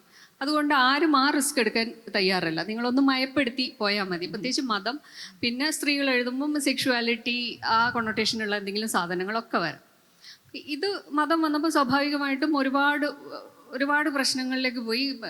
വ്യക്തിപരമായിട്ട് നമുക്ക് എന്നെ മതം പഠിപ്പിക്കാൻ ഒരുപാട് പേര് വന്നു. കാരണം എൻ്റെ കോലം ഇങ്ങനെ ആയതുകൊണ്ട് പിന്നെ അതിൻ്റെ ഗുണഗണങ്ങൾ അത് ഇത് എന്നൊക്കെ പറഞ്ഞ് കുറേ സാധനങ്ങൾ വന്നു. അത് പിന്നെ ഞാൻ വിട്ടു, അതിനെ തൊടാൻ നിന്നില്ല. ഇത് അപ്ലോഡ് ചെയ്ത് ഇവിടുത്തെ ഏറ്റവും ഫേമസ് ആയിട്ടുള്ള മീഡിയ അത് തന്നെയാണ്. അവർ പേടിച്ചിട്ട് അത് റിമൂവ് ചെയ്തു. എന്നോട് പറഞ്ഞു എന്താ ചെയ്യേണ്ടത്. ഞാൻ പറഞ്ഞു നിങ്ങൾ ഓൾറെഡി അത് അപ്ലോഡ് ചെയ്തു. അതിന് ഏറ്റവും സെൻസേഷനലൈസ് ചെയ്യുന്ന ഒരു തരത്തിലുള്ള നമ്മൾ തംബ്നെയിൽ ഇടുമല്ലോ, ഞാൻ വായിച്ച ഖുറാനിൽ ഇങ്ങനെ ഇല്ല എന്നൊക്കെ പറഞ്ഞു. എൻ്റെ വീട്ടുകാർ മാത്രമേ ബുദ്ധിപരമായിട്ട് നീ എപ്പോഴും അത് വായിച്ചതെന്ന് ചോദിച്ചുള്ളൂ, നാട്ടുകാർക്ക് ഇത് അറിയില്ലല്ലോ. അവർ എല്ലാവരും കൂടെ ഭയങ്കര, അപ്പോൾ അവർക്ക് പേടിയായി, അവരുടെ ബിസിനസ്സിനെയൊക്കെ ബാധിക്കും. അവരത് റിമൂവ് ചെയ്തു. പക്ഷേ ഇത് എത്തേണ്ടോടത്തൊക്കെ എത്തി. അത് കഴിഞ്ഞ് ഈ പറയുന്ന DC-യുടെ KLF-ന് അത് മുൻപ് വന്നാണ് ആ വീഡിയോ ഇപ്പോഴാണ് അവർ റീസെൻ്റ്ലി അപ്ലോഡ് ചെയ്തത്. അപ്പോൾ അതിൽ വേഷത്തെക്കുറിച്ചാണ് പറയുന്നത്. എന്നോട് ചോദിച്ചൊരു കാൻഡിഡ് ഇൻ്റർവ്യൂ ആണ്, വേഷം മുടി കെട്ടുന്നൊക്കെ എന്ന് പറഞ്ഞിട്ടുള്ള ഒരു സാധാരണ ചോദ്യത്തിന് ഞാൻ ഉത്തരം പറയും. ഇത് മാത്രമാണ് ഇതിന് കിട്ടുന്ന തെറി എന്നൊക്കെ പറഞ്ഞാൽ അത്രയും ഡിറോഗേറ്ററി ആയിട്ട്. നമ്മൾ പറയില്ലേ അച്ഛനെ അമ്മനെ അപ്പൂപ്പനെ അമ്മൂമ്മയും ഒക്കെ സ്മരിച്ചു എന്ന് പറയുന്ന പോലെ അത്. പിന്നെ ഈ പറയുന്നപ്പോൾ പ്രിയ പറഞ്ഞ പോലെ ഫെമിനിസം എന്നുള്ളതിന് ഏറ്റവും മോശമായിട്ട്, അതായത് ഒന്ന് സംസാരിക്കുന്ന സ്ത്രീ, സ്വന്തമായിട്ട് അഭിപ്രായമുള്ള സ്ത്രീ എന്ത് മോശമായിട്ടാണെന്ന് പറയുക പിക്ചറൈസ് ചെയ്യുന്നത്. ഈ കമൻറ്റ് വായിച്ചു കഴിഞ്ഞാൽ പിന്നെ നമ്മൾ ഒന്നും പറയാൻ നിൽക്കുന്നില്ല എന്നുള്ള അവസ്ഥയിൽ വരും. അപ്പം എന്തുകൊണ്ട് എനിക്കൊരു അഭിപ്രായം പറയാൻ പാടില്ലേ? അതിന് പിന്നെ സയൻസ് തൊട്ടിട്ട് XY ക്രോമസോം തൊട്ട് എന്നെ എല്ലാം പഠിപ്പിച്ചു തന്നിട്ട് ഞാൻ പിന്നെ കമൻസ് നോക്കാതെ വരും. നോട്ടിഫിക്കേഷൻ വരുമ്പോൾ കാണും. പിന്നെ ഒരുവിധം ഇപ്പോൾ മലയാളത്തിൽ ഒരുവിധം എല്ലാ തെറി വാക്കുകളും ഞാൻ പഠിച്ചിട്ടുണ്ട്. മറ്റേത് ചിലർ മറ്റേ നമ്മൾ ചിലപ്പോൾ സംശയം തോന്നിയിട്ട് ചോദിക്കില്ല ഇത് എന്താണ്. സത്യം പറഞ്ഞാൽ ഈ നമ്മുടെ സന്തോഷ് പണ്ഡിറ്റിൻ്റെ ഫസ്റ്റ് വീഡിയോ ഇത് വരുമ്പോഴായിരുന്നു എനിക്ക് നല്ല ഓർമ്മയുണ്ട്. നമ്മൾ ഫ്രണ്ട്സൊക്കെ കൂടെ വീട്ടിലിരിക്കുക. അപ്പോൾ അന്ന് ഇതിങ്ങനെ വരുമ്പോൾ താഴെ കമൻസ് ഇയാളെ തെറി വിളിക്കില്ലായിരുന്നല്ലോ, അന്ന് ഈ തെറികളൊന്നും ഇല്ല, നമ്മൾ ഭയങ്കര ചർച്ചയാണ് ഇതിൻ്റെ അർത്ഥം എന്തായിരിക്കും എന്ന് പറയും. ഇപ്പൊ ഞാൻ അതിന്റെ മീനിങ് ആണുങ്ങൾക്ക് മാത്രം പ്രാപ്യമായ ആയിരുന്നു. അത് ശരിക്കുമാണ്. തിയേറ്ററുകളിലും അല്ലാത്ത അവരുടെ ഗ്രൂപ്പുകളിലും പറയുന്ന വേറെ ഭാഷ, അവരുടെ ഭാഷയാണ്. അതുകൊണ്ട് ഇതിൽ ഒരുവിധം എല്ലാ സാധനങ്ങളും ഞാൻ പഠിച്ചു. ഇപ്പം കഴിഞ്ഞ ദിവസം ഈ ഒരുപാട് അക്രമങ്ങൾ വർദ്ധിച്ചു വരുന്നുണ്ടല്ലോ കേരളത്തിൽ. വയലൻസ് ഭയങ്കരമായിട്ട് കൂടുന്നു. അധ്യാപകർക്ക് വടി കൊടുക്കൂ എന്നും പറഞ്ഞിട്ട് എല്ലാവരും മുറവിളി കൂട്ടുന്നതൊക്കെ ആകുമ്പോൾ ഏഷ്യാനെറ്റിൻ്റെ ഒരു ചർച്ചയിൽ ഞാൻ പങ്കെടുത്തു. അപ്പോൾ സിനിമ ഇതൊക്കെ പറയുന്നുണ്ട്. ഇതുപോലെ ഒരു അരമണിക്കൂറിലധികമുള്ള ഒരു ചർച്ച, അതിൽ നിന്ന് 1 മിനിറ്റ് റീല് വരുന്നു. ഈ കാര്യത്തിൽ ഞാൻ ഈ പറയുന്ന ശരി മതമില്ല, വേഷമില്ല, ഒരു സാധനമില്ല. ഇന്നലെ രാവിലെ, അതായത് ഫുൾ വീഡിയോ വന്നു, പിന്നെ ഈ റീല് വന്നിട്ട് എനിക്കൊരു ഫ്രണ്ട് അയച്ചായിരുന്നു. ഞാനതെടുത്ത് ഇന്നലെ രാവിലെ എഴുന്നേറ്റ് ആദ്യം ഇത് നോക്കും. ഇതിൻ്റെ താഴെയും പിന്നെ മുസ്ലിം പേര് കണ്ടാൽ പിന്നെ നിർബന്ധമായിട്ടും മദ്രസ ഉസ്താദുമാരും പറയണം, അത് പറയാതെ ഇരിക്കാൻ പറ്റില്ല. ഇതും ഒരു കൈൻഡ് ഓഫ് പ്രൊപ്പഗാൻഡയുടെ ഭാഗമാണ്. നമ്മൾ ഈ പറഞ്ഞ ഒരു മൊത്തം സമുദായത്തെ അങ്ങേയും ഡിമൊറലൈസ് ചെയ്യുക. സത്യത്തിൽ ഇതിന് നാട്ടുകാരുടെ ആവശ്യമില്ലേ? ഉസ്താദുമാരുടെ വീഡിയോ യൂട്യൂബ് ചാനൽസ് മാത്രം മതി. അവർ ചെയ്യുന്ന അത്ര ഉപദ്രവം സത്യം പറഞ്ഞാൽ വേറെ ഒരാളും ഈ കമ്മ്യൂണിറ്റിക്ക് ഉണ്ടാക്കുന്നില്ല. ഒരു ബോധവും വിവരവും ഇല്ലാണ്ട് എത്ര സാധനങ്ങളാണെന്നറിയോ. ഇത് കണ്ടത് ചിരിക്കണോ കരയണോ എന്ന് തോന്നുന്ന രീതിയിൽ ആധികാരികമായിട്ട് ഇവർ പറയുന്നു. അവർ തന്നെ ടാർണിഷ് ചെയ്യുന്നുണ്ട്. അപ്പം ആ സാധനത്തിൻ്റെ പുറമെ ഇത് വന്നിട്ട് ഇതുപോലത്തെ ഓരോ ഫെമിനിസ്റ്റുകൾ, അതായത് ഈ സമൂഹത്തിൽ നടക്കുന്ന ഇപ്പം ഉണ്ടാവുന്ന വയലൻസ് ഇതൊക്കെ എന്താ, ഇതുപോലത്തെ ഓരോ ഫെമിനിസ്റ്റുകൾ ഇവിടെ വന്നിരുന്ന് ഈ രീതിയിലാണ്. അപ്പം അത് ഒരു ആക്രമണം നടക്കുന്നുണ്ട്. പിന്നെ ഇത് കാണുമ്പോൾ ഞാൻ വെച്ച് ഇനി ഞാൻ ഒരു സാധനത്തിനും പോകുന്നില്ല, മതി. പിന്നെ ഞാൻ വെച്ച് ഇതാണ് ഇവരുടെ അജണ്ട. നിങ്ങൾ സ്ത്രീകൾ, കാരണം ഇപ്പോൾ ഒരുപാട് പേര് പറയുന്നുണ്ടല്ലോ, മത നേതാക്കന്മാരും രാഷ്ട്രീയ നേതാക്കന്മാരും ഒക്കെ പറയുന്നുണ്ട്, സ്ത്രീകൾ പുറത്ത് ജോലിക്ക് പോകാൻ തുടങ്ങിയപ്പോഴാണ് മുഴുവൻ പ്രശ്നങ്ങൾ വന്നത്. അപ്പോൾ അതുകൊണ്ട് നിങ്ങൾ വീട്ടിലിരിക്കൂ, പഠിച്ചാലും വീട്ടിലിരിക്കൂ, പഠിക്കണം തന്നെ നിർബന്ധമില്ല, ആണെങ്കിൽ പോയി കഴിഞ്ഞിട്ട് നിങ്ങൾ ഇരുന്നോളൂ എന്ന് പറയുമ്പോൾ ഇത് ഈ പറയുന്ന സോക്കോൾ ട്രാഡ് വൈഫ്, ഇപ്പം നമ്മൾ നേരത്തെ ഡിസ്കസ് ചെയ്ത പോലെ ഇന്ന് ഇവരുടെ മറ്റേ എന്തായിരുന്നു കുട്ടിയെ വിളിക്കുന്ന ഓസിയുടെ ഗർഭമാണ് ഇപ്പം ഇതാക്കിക്കൊണ്ടിരിക്കുന്നത്. എല്ലാവരും തലയാടി, കാരണം ഓസി എല്ലാവർക്കും അറിയാം. ഞാനിവിടെ വേറെ ആരെയും പറഞ്ഞിരുന്നെങ്കിൽ ആരും ഇത്ര തലയാട്ടില്ല. ഇതാണ് പ്രശ്നം. പത്മനാഭനില്ല, മാധവിക്കുട്ടിയില്ല, ഓസി താരമാണ്. ഇനി അവള് പ്രസവിക്കുന്നവരെ, കാരണം ഇത് ഭയങ്കര കളർഫുള്ളാണ് നമുക്ക് കാണുമ്പോൾ. ആണുങ്ങൾക്ക് സ്വാഭാവികമായിട്ടും ഇത് ഇഷ്ടപ്പെടും. ട്രഡീഷണൽ വൈഫ്, ആ ഗർഭം, മറ്റേ ഇത് കാണിക്കുന്നു, അതുണ്ടാക്കുന്നു, പാത്രം കഴുകുന്നു, അടിച്ചു വരുന്നു എന്നൊക്കെ പറഞ്ഞാൽ ഇത് ഈ കിട്ടിക്കൊണ്ടിരിക്കുന്ന സുഖ സൗകര്യങ്ങൾ ഒരാൾ വേണ്ട വെക്കില്ല, നമ്മളാണെങ്കിലും വെക്കില്ലായിരുന്നു. അപ്പം അതിനെ എൻഹാൻസ് ചെയ്യുന്ന എന്ത് കണ്ടന്റിന് അവർക്ക് ഇതുണ്ടാവും. പക്ഷെ സ്ത്രീകളും അതാണ് ഇപ്പം നമ്മൾ പറഞ്ഞാൽ നമ്മളെ പേടിപ്പെടുത്തുന്ന ഒരവസ്ഥ. ഇത്രയും കാലത്തെ ഫെമിനിസ്റ്റ് ചരിത്രവും നവോത്ഥാനവും നമ്മുടെ സമരങ്ങളും എത്ര സ്ത്രീകൾ കഷ്ടപ്പെട്ടിട്ട് ഇപ്പം നമ്മളിവിടെ ഇങ്ങനെ കാല് വെച്ച് ഇരിക്കാനും സംസാരിക്കാനും പറ്റുന്നത്. ഇതൊന്നും വേണ്ട എന്ന് പറയുന്ന ഒരിതിലേക്ക് പോകുമ്പോൾ, അപ്പം ഈ കമൻറ്റുകളിലൂടെ ഉദ്ദേശിക്കുന്നു അതാണ്, സ്ത്രീകൾ വന്ന് എന്തെങ്കിലും പറയുമ്പോൾ ഏറ്റവും മോശമായിട്ട് പ്രതികരിക്കുക. അപ്പം നമ്മൾ പിന്നെ പോവില്ല. അപ്പം ഞാൻ വിചാരിച്ചു ഇല്ല, നമ്മളിത് പറഞ്ഞുകൊണ്ടേയിരിക്കുക. ആളുകൾ അവിടെ പറയട്ടെ, കമൻറ്റ് നോക്കണ്ട എന്ന് വിചാരിക്കുക. നമ്മൾ നിരന്തരമായിട്ട് ഇത് വലിയൊരു പോരാട്ടം തന്നെയായിരിക്കും തോന്നുന്നുണ്ട് ഇനി. എനിക്ക് തോന്നുന്ന പിന്നെ ഈ കമൻറ്റുകൾ വരുന്നത് അധികവും ഇവരെ പോലെയുള്ള കുട്ടികളല്ല. എനിക്ക് നിങ്ങളുടെ ജനറേഷൻ ആക്ച്വലി ഇപ്പോൾ കുറച്ച് അക്രമം നമ്മൾ അത് തീർച്ചയായിട്ടും നെഗറ്റീവായിട്ട് അതിപ്പം വല്ലാണ്ട് ഈ കുട്ടികളെ വല്ലാണ്ട് മോശമാക്കി നമ്മൾ ഇതാക്കി പറയുന്നുണ്ട്. ഈ ജനറേഷന് അക്രമം വരുന്നു, കൊല വരുന്നു, നമ്മളൊന്നും ഒരിക്കലും സങ്കല്പിക്കാൻ പറ്റാത്ത, നമ്മുടെ കഥകളിൽ പോലും നമുക്ക് സങ്കല്പിക്കാൻ പറ്റാത്ത രീതിയിലുള്ള അനുഭവങ്ങളൊക്കെ വരുന്നു. പക്ഷേ ഇത്തരം റീലുകളുടെ താഴെയൊക്കെ കമൻറ്റ് ചെയ്യുന്ന തീർച്ചയായിട്ടും ഈ മക്കളല്ല, ശരിക്കും നമ്മുടെ ജനറേഷനിലുള്ള എന്താ പറയുക, എത്ര കഴിഞ്ഞിട്ടും തലയിൽ ഒരിച്ചിരി വെളിച്ചം കയറാത്ത ഞങ്ങളുടെ തന്നെ ജനറേഷനിലെ ആളുകളാണ് ഈ അശ്ലീല കമൻറ്റുകളും അല്ലാത്ത കമൻറ്റുകളെല്ലാം. അവരെയൊന്നും ഒരിക്കലും എനിക്ക് തോന്നുന്നു ശരിയാക്കാനോ. മാർക്കോ എന്നുള്ള മൂവി പോലും എനിക്ക് തോന്നുന്നത് അക്രമാസക്തമായി തോന്നുന്നത് ഞങ്ങളുടെ ജനറേഷനാണ്. എനിക്ക് തോന്നുന്നു ഈ പ്രായത്തിലുള്ള കുട്ടികൾക്ക് മാർക്കോ ഒരു കോമഡി ചിത്രമാണ്. അവരതിനെ മനസ്സിലേക്ക് എടുത്തിട്ടില്ല. ഞാൻ ക്ലാസ്സിൽ പോയി ചോദിക്കുകയാണ്, മാർക്കോ നിങ്ങൾ കണ്ടോ, എനിക്കത് ആലോചിക്കാൻ പോലും. അപ്പൊ അവരോട് അതൊരു കോമഡിയാണ്, ഞങ്ങൾക്ക് ആർക്കും അത് കണ്ടിട്ട് അക്രമത്തിലേക്ക് പോവാ. പക്ഷെ അതല്ല, അത് മലയാളത്തിൽ അത്ര വയലൻസ് ഇല്ലാന്നേ ഉള്ളൂ. വേറെ ഇഷ്ടംപോലെ ഭാഷകളിൽ പ്ലാറ്റ്ഫോംസ് വളരെ ഈസിലി സ്ക്വിഡ് ഗെയിംസ് അവർ വലിയ ഹോർഡിംഗ് ഒക്കെ വെച്ചിട്ട് തന്നെ കാണിച്ചിട്ടുണ്ടായിരുന്നു. അപ്പം പിന്നെ ഈ കുട്ടികളുടെ എന്ന് പറഞ്ഞാൽ ഈ നമ്മളൊക്കെ പറയുമ്പോൾ ഇപ്പം നമ്മളൊക്കെ മറ്റേ മാവേലിയുടെ കാലത്ത് ജീവിച്ച പോലെ ഒരു പ്രശ്നങ്ങളും ഉണ്ടായില്ല. നമ്മുടെ ഒന്നും ക്യാമ്പസിൽ അടിയും കൊലപാതകമൊന്നും ഉണ്ടായിട്ടില്ലേ? ഉണ്ടായിട്ടുണ്ട്, സ്കൂളിൽ ഉണ്ടായിട്ടില്ലേ, ഇഷ്ടംപോലെ ഉണ്ടായിട്ടുണ്ട്. ഇപ്പൊ എന്താ വെച്ചാൽ ഇതിന് മീഡിയ, ഇത് സ്പേസ് ഉണ്ട്, സോഷ്യൽ മീഡിയ ആയിട്ട് ഇതിന് എക്സ്പോഷർ കിട്ടുന്നു. അത് മാത്രല്ല, ഇത് വെച്ച് കാശുണ്ടാക്കുന്ന ആൾക്കാരുണ്ട്. 1 മിനിറ്റ് കണ്ടന്റ് ആണ്, content can be pushed.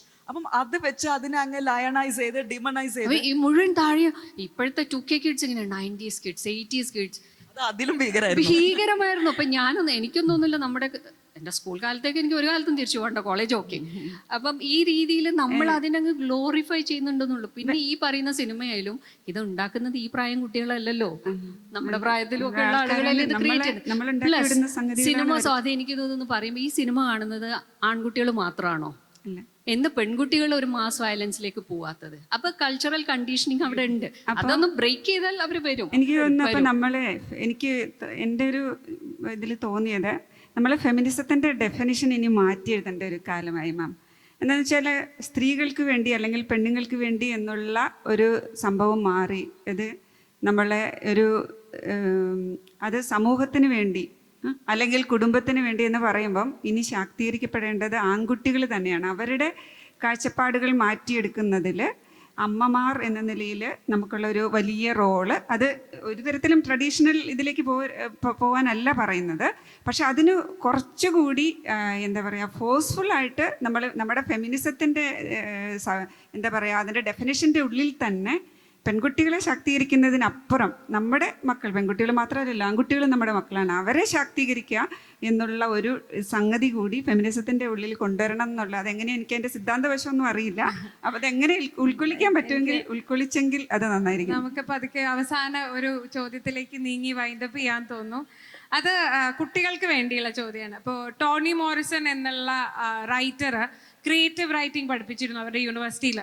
Tony Morrison പിള്ളേരെ ക്രിയേറ്റീവ് റൈറ്റിംഗ് പഠിപ്പിക്കുമ്പോൾ പറഞ്ഞിരുന്നത്, നിങ്ങൾ എപ്പോഴും എഴുതുക എൻ്റെ പ്രണയം, എൻ്റെ ജീവിതം. അപ്പോൾ അതിൽ നിന്ന് റിയൽ ഒരു സെല്ലിംഗ് ഓഥേഴ്സ് ട്രാൻസ്ലേറ്റേഴ്സ് ആയിട്ട് മാറുമ്പോൾ ആ ഒരു ചെറിയ എൻ്റെ പ്രണയം എന്നുള്ള പരിമിതി കടന്ന് വലിയ ക്യാൻവാസിൽ ആലോചിക്കാൻ കുട്ടികളുടെ ഇപ്പോൾ എഴുതുന്ന കുട്ടികളുണ്ടാവാം, ട്രാൻസ്ലേഷൻ ആഗ്രഹിക്കുന്ന കുട്ടികളുണ്ടാവാം, അവരുടെ ആ ഒരു എൻ്റെ പ്രണയം പരിമിതിക്കപ്പുറമായി ഒരു വലിയ ക്യാൻവാസ് സ്വപ്നം കാണാൻ നിങ്ങളെ പ്രേരിപ്പിച്ചത് എന്താണ്? അവർക്ക് ഉതകുന്നത് എന്തായിരിക്കും അതിൽ നിന്ന്? വായിക്കാനുള്ള ഒരു ആർത്തി ഉണ്ടായിരുന്നു ഒരുപാട് കുട്ടിക്കാലം മുതൽ. എന്തും വായിക്കും. അങ്ങനെ ഇന്ന് ഐഡിയോളജി അല്ല, പൊളിറ്റിക്കൽ കറക്റ്റ്നെസ് അല്ല, എന്തും വായിക്കാനുള്ള ഒരു വല്ലാത്തൊരു ഏർജ് ഉണ്ടായിരുന്നു. അങ്ങനെയാണ് പതുക്കെ പതുക്കെ ട്രാൻസ്ലേഷനിലേക്ക് തിരിയുന്നത്. കാരണം നമ്മൾ നമ്മുടെ സ്കിൽ സെറ്റ് തിരിച്ചറിയാണ്. ഈ രണ്ട് ഭാഷകളിൽ ചിന്തിക്കാൻ പറ്റുന്നത് സ്കിൽ സെറ്റ് ആവുന്നു. ഞാൻ തന്നെ തിരിച്ചറിയുന്നു എൻ്റെ പ്രണയത്തിനെ പറ്റി എനിക്ക് എഴുതാൻ പറ്റില്ല, അത്രയും എജക്റ്റീവ്സും ആഡ്വേർബ്സും എൻ്റെ ഉള്ളിലില്ല, എനിക്ക് മര്യാദയ്ക്ക് ഒരു പ്രണയലേഖനം പോലും എഴുതാൻ പറ്റിയിരുന്നില്ല. അതുകൊണ്ട് തന്നെ ഞാൻ അവനവൻ്റെ സ്കിൽ സെറ്റ് മനസ്സിലാക്കിയിട്ട് ട്രാൻസ്ലേഷനിലേക്ക് തിരിയുന്നു. ഞാൻ ആദ്യം ചെയ്ത ഓത്തർ TD രാമകൃഷ്ണനാണ്. നിങ്ങൾക്ക് തൃശ്ശൂരിലൊക്കെ വളരെ ഫെമിലിയർ ആയിരിക്കും. TDയുടെ ക്യാൻവസ് വലിയ ക്യാൻവസാണ്. TDയുടെ ലോകം ഒരു കോസ്മോപോളിറ്റൻ ലോകമാണ്. അതും കൂടി പറഞ്ഞു നിർത്താം. TD വളരെ എക്സ്പ്ലിസിറ്റ് ആയിട്ട് സെക്ഷുവൽ എൻകൗണ്ടേഴ്സിനെ പറ്റി എഴുതാറുണ്ട്. എന്നോട് ഏറ്റവും കൂടുതൽ എന്നോട് മാത്രമല്ല, പാവം എൻ്റെ ഭർത്താവിനോടും കൂടി ചോദിച്ചിട്ടുണ്ട്, നിങ്ങളുടെ ഭാര്യ എങ്ങനെ ഇതൊക്കെ തർജ്ജമ ചെയ്യുന്നു എന്ന്. അതാണ് എനിക്ക് കിട്ടുന്ന ഏറ്റവും വലിയ ശക്തി, വീണ്ടും വീണ്ടും ഈ ഒരു പ്രക്രിയയിലേക്ക് ഇറങ്ങി ചെല്ലുക. മേ ബി ക്രിയേറ്റിവിറ്റി ഇല്ലാത്തത്, അത്രയും എഴുതാനുള്ള ഒരു സ്റ്റോറി ഇല്ലാത്തത് കൊണ്ടായിരിക്കും ട്രാൻസ്ലേഷനിലേക്ക് വന്നത്. എങ്ങനെ വലിയ ക്യാൻവസിലേക്ക് വരുന്നല്ലേ? ശരിക്കും സത്യത്തിൽ ഞാൻ ആദ്യം എഴുതി തുടങ്ങിയത് കവിതകളായിരുന്നു കേട്ടോ. അപ്പം കവിതകളിലായിരുന്നു തുടക്കം. സ്കൂളിലും കോളേജിലൊക്കെ പഠിക്കുമ്പോൾ കവിതകൾ, കഥകൾ ഇതൊക്കെ ആയിരുന്നു കോളേജ് മാഗസിനിലൊക്കെ നിങ്ങളെപ്പോലെയുള്ള പ്രായത്തിലൊക്കെ എഴുതിയിരുന്നത്. അപ്പോൾ കവിതകൾ എഴുതി കഴിയുമ്പം എനിക്ക് കവിത പബ്ലിഷ് ചെയ്യാൻ കൊടുത്താൽ പിന്നെ എനിക്ക് അത് ഒരാഴ്ചത്തേക്ക് അല്ലെങ്കിൽ 2 ആഴ്ചത്തേക്ക് എനിക്ക് ഉറക്കം വരില്ല. ഞാൻ ഒരുപാട് കവിതകൾ വായിക്കുകയും കേൾക്കുകയും ചെയ്യുന്ന ഒരാളായിരുന്നു ഞാനപ്പം. ഈ എഴുതിയത് എൻ്റെ ഓർമ്മയിൽ നിന്ന് ഏതെങ്കിലും വരി ഇതിൽ വന്നു പോയിട്ടുണ്ടോ? നമ്മൾ പലപ്പോഴും എഴുതുമ്പോൾ അറിയാണ്ട് വന്നു പോലെ ആ ടെൻഷനിൽ പിന്നെ ഉറക്കം കെട്ടിട്ടാണ് ഞാൻ കവിത എഴുത്ത് നിർത്തിയത്. അപ്പോൾ പിന്നെ കഥകളാകുമ്പോൾ നമ്മൾ തന്നെ സൃഷ്ടിക്കുന്ന കഥകളിലേക്ക് നമുക്ക് നടന്നു പോകാൻ പറ്റും. പിന്നെ എങ്ങനെ നമ്മൾ കൂടുതൽ വിശാലമായൊരു ക്യാൻവാസിലേക്ക് ചിന്തിക്കാൻ തുടങ്ങി, നമ്മൾക്ക് ആത്മകഥ മാത്രമേ എഴുതാൻ പറ്റുള്ളെങ്കിൽ നമുക്കൊരു പുസ്തകം എഴുതാൻ പറ്റുള്ളൂ. അപ്പം നമ്മൾ മറ്റുള്ളവരിലേക്ക്, എനിക്ക് തോന്നുന്ന ഒരു എഴുത്തുകാരൻ്റെ അല്ലെങ്കിൽ എഴുത്തുകാരിയുടെ അല്ലെങ്കിൽ ഒരു മനുഷ്യ ജീവിയുടെ തന്നെ ഏറ്റവും പ്രാഥമികമായിട്ട് വരേണ്ട ഒരു ഗുണം എന്ന് പറയുന്നത് നമ്മുടെ അടുത്തിരിക്കുന്ന മനുഷ്യനെ നോക്കാൻ കഴിയുക, അവൻ്റെ കണ്ണുകളിലേക്ക് നോക്കി അവൻ്റെ മനസ്സ് വായിക്കാൻ കഴിയുക, അല്ലെങ്കിൽ അവരുടെ സങ്കടങ്ങളും അവരുടെ സന്തോഷങ്ങളും മനസ്സിലാക്കാൻ കഴിയുക, അതിൽ പങ്കുചേരാൻ കഴിയുക എന്നുള്ളതാണ് എനിക്ക് തോന്നുന്നു ആ ഒരു തന്മയീഭാവമാണ് ഒരു എഴുത്തിൻ്റെ ഒരു ഇതെന്ന് പറയുന്നത്. അപ്പം തീർച്ചയായിട്ടും നമുക്കപ്പുറത്തേക്കുള്ള ലോകങ്ങളിലേക്ക് നമ്മൾ കടന്നു പോകും. അതിന് പ്രാഥമികമായിട്ട് നമ്മളുടെ ചൈൽഡ്ഹുഡിലെ നമ്മളെ ചുറ്റും നമ്മളെ സ്വാധീനിച്ച ഒരുപാട് കാര്യങ്ങളുണ്ടാകും. പിന്നെ അതിലൊന്ന് പ്രധാനമായിട്ട് കുട്ടികളോട് എനിക്ക് പറയാനുള്ളത് വായന നമുക്ക് നിങ്ങൾക്കിപ്പം ഈ കേരളവർമ്മയുടെ ക്യാമ്പസിനപ്പുറമുള്ള ലോകം ഒരുപാട് നിങ്ങൾ കാണുന്നില്ലെങ്കിൽ നിങ്ങളൊരു നല്ല പുസ്തകം ഒരാഴ്ച വായിച്ചാൽ നിങ്ങളൊരു വലിയ ലോകത്തിലൂടെ ആയിരിക്കും നിങ്ങൾ സഞ്ചരിക്കുന്നത്. അപ്പോൾ തീർച്ചയായിട്ടും നിങ്ങളുടെ ഭാവന വളരെ എന്ന് മാത്രമല്ല, ഒരുപാട് വ്യത്യസ്തരായ മനുഷ്യരെ നിങ്ങൾ കണ്ടുപിട്ടും. നമ്മൾ ഈ കാണുന്ന ഈ ചുറ്റുവട്ടത്തിൽ കാണുന്ന മനുഷ്യർ മാത്രമല്ല, അതല്ല മനുഷ്യർ എന്നും ചിലപ്പോൾ നമുക്ക് മനസ്സിലാവും.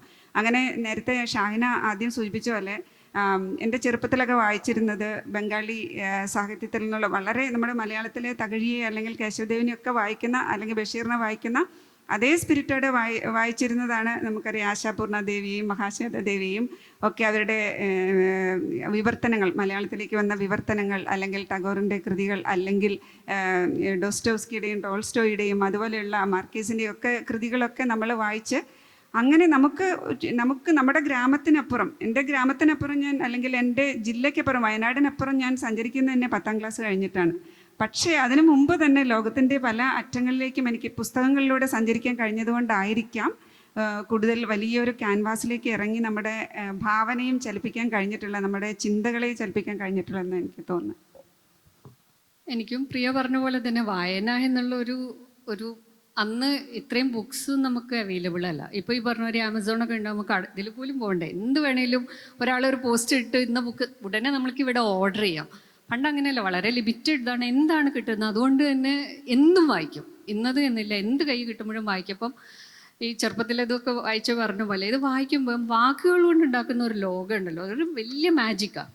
നമുക്കും അവർക്കും ഒക്കെ ഒരേ അക്ഷരങ്ങളും അല്ലെങ്കിൽ ഒരേ ടൈപ്പ് റൈറ്ററും ഒരേ കീബോർഡും ഒരേ പേനയൊക്കെയാണ്, അതിലൊന്നും വ്യത്യാസമില്ല. പക്ഷേ എങ്ങനെയാണ് ചില മനുഷ്യർ ഈ വാക്കുകൾ വെച്ച് ഇത്രയും വ്യത്യസ്തമായിട്ടുള്ള ലോകങ്ങൾ, കഥാപാത്രങ്ങൾ, ഇപ്പോഴും നമുക്ക് എത്രയോ ആ മുഴുവൻ സെൻറ്റൻസ് അവർ വിവരിച്ച് നമുക്ക് കാണാതെ അറിയാം, കവിതകളറിയാം. ഇതിങ്ങനെ പഠിച്ച സാധനങ്ങൾ മറന്നു പോയിട്ടുണ്ടാവും എക്സാമൊക്കെ എഴുതി കഴിയുമ്പോൾ, പക്ഷേ ഇത് ഉള്ളിൽ ഇപ്പോഴും നിൽക്കുന്നുണ്ട്. അപ്പം അത് അത്രയും പവർഫുള്ളായിട്ട് നമ്മളെ, ഞാൻ ചെറുതിൽ ഇങ്ങനെ വായിച്ചിട്ട് കരഞ്ഞ പുസ്തകങ്ങളൊക്കെ ഉണ്ട്.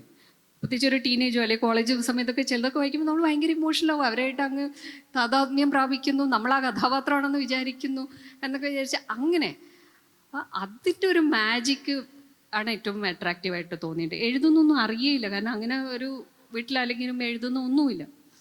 പക്ഷെ ആ ഒരു ലോകത്തിൻ്റെ ഒരു വല്ലാത്തൊരു ഇത് തോന്നി. അപ്പം നമുക്ക് എന്തെങ്കിലും എഴുതി തുടങ്ങണം എന്നുള്ള സാധനത്തിൽ അങ്ങനെയാണ് എഴുത്തിലേക്ക് വരുന്നത്. അത് ഇന്ന ലോകം എന്നോ അങ്ങനെ പ്രത്യേകിച്ച് ഇതൊന്നുമില്ല. ഈ പറഞ്ഞ പോലെ കണ്ടുമുട്ടുന്ന ആളുകളുടെ ചിലപ്പോൾ ഒരു യാത്രയിലായിരിക്കാം, നമ്മൾ അവരുടെ പേര് പോലും ചോദിക്കുന്നുണ്ടാവില്ല, പക്ഷെ എന്തോ അവരുടെ ഒരു സാധനം നമ്മളെ അട്രാക്റ്റ് ചെയ്യുന്നുണ്ടാവും. അവരുടെ ചില മാനറിസംസ് ആവാം, അല്ലെങ്കിൽ അവർ ഫോണിൽ സംസാരിക്കുന്ന ഒരു വാചകമാവാം, അങ്ങനെ ചില കഥാപാത്രങ്ങളൊക്കെ അങ്ങ് മനസ്സിലേക്ക് വരും. അതിൽ നിന്ന് പിന്നെ നമ്മൾ അതിനെക്കുറിച്ച് എന്തെങ്കിലുമൊക്കെ ചിന്തിച്ച് വരുമ്പോൾ അങ്ങനെ വരാം. അപ്പം ചില കഥകൾ അങ്ങനെ ഒരു വാചകത്തിൽ നിന്ന് അതായിരിക്കും ആദ്യം വരിക, അതിൽ നിന്നുണ്ടാവാം, അല്ലെങ്കിൽ ചില ആശയമാവാം, ചിലപ്പോൾ ചിലർ പറഞ്ഞ കാര്യങ്ങളാവാം.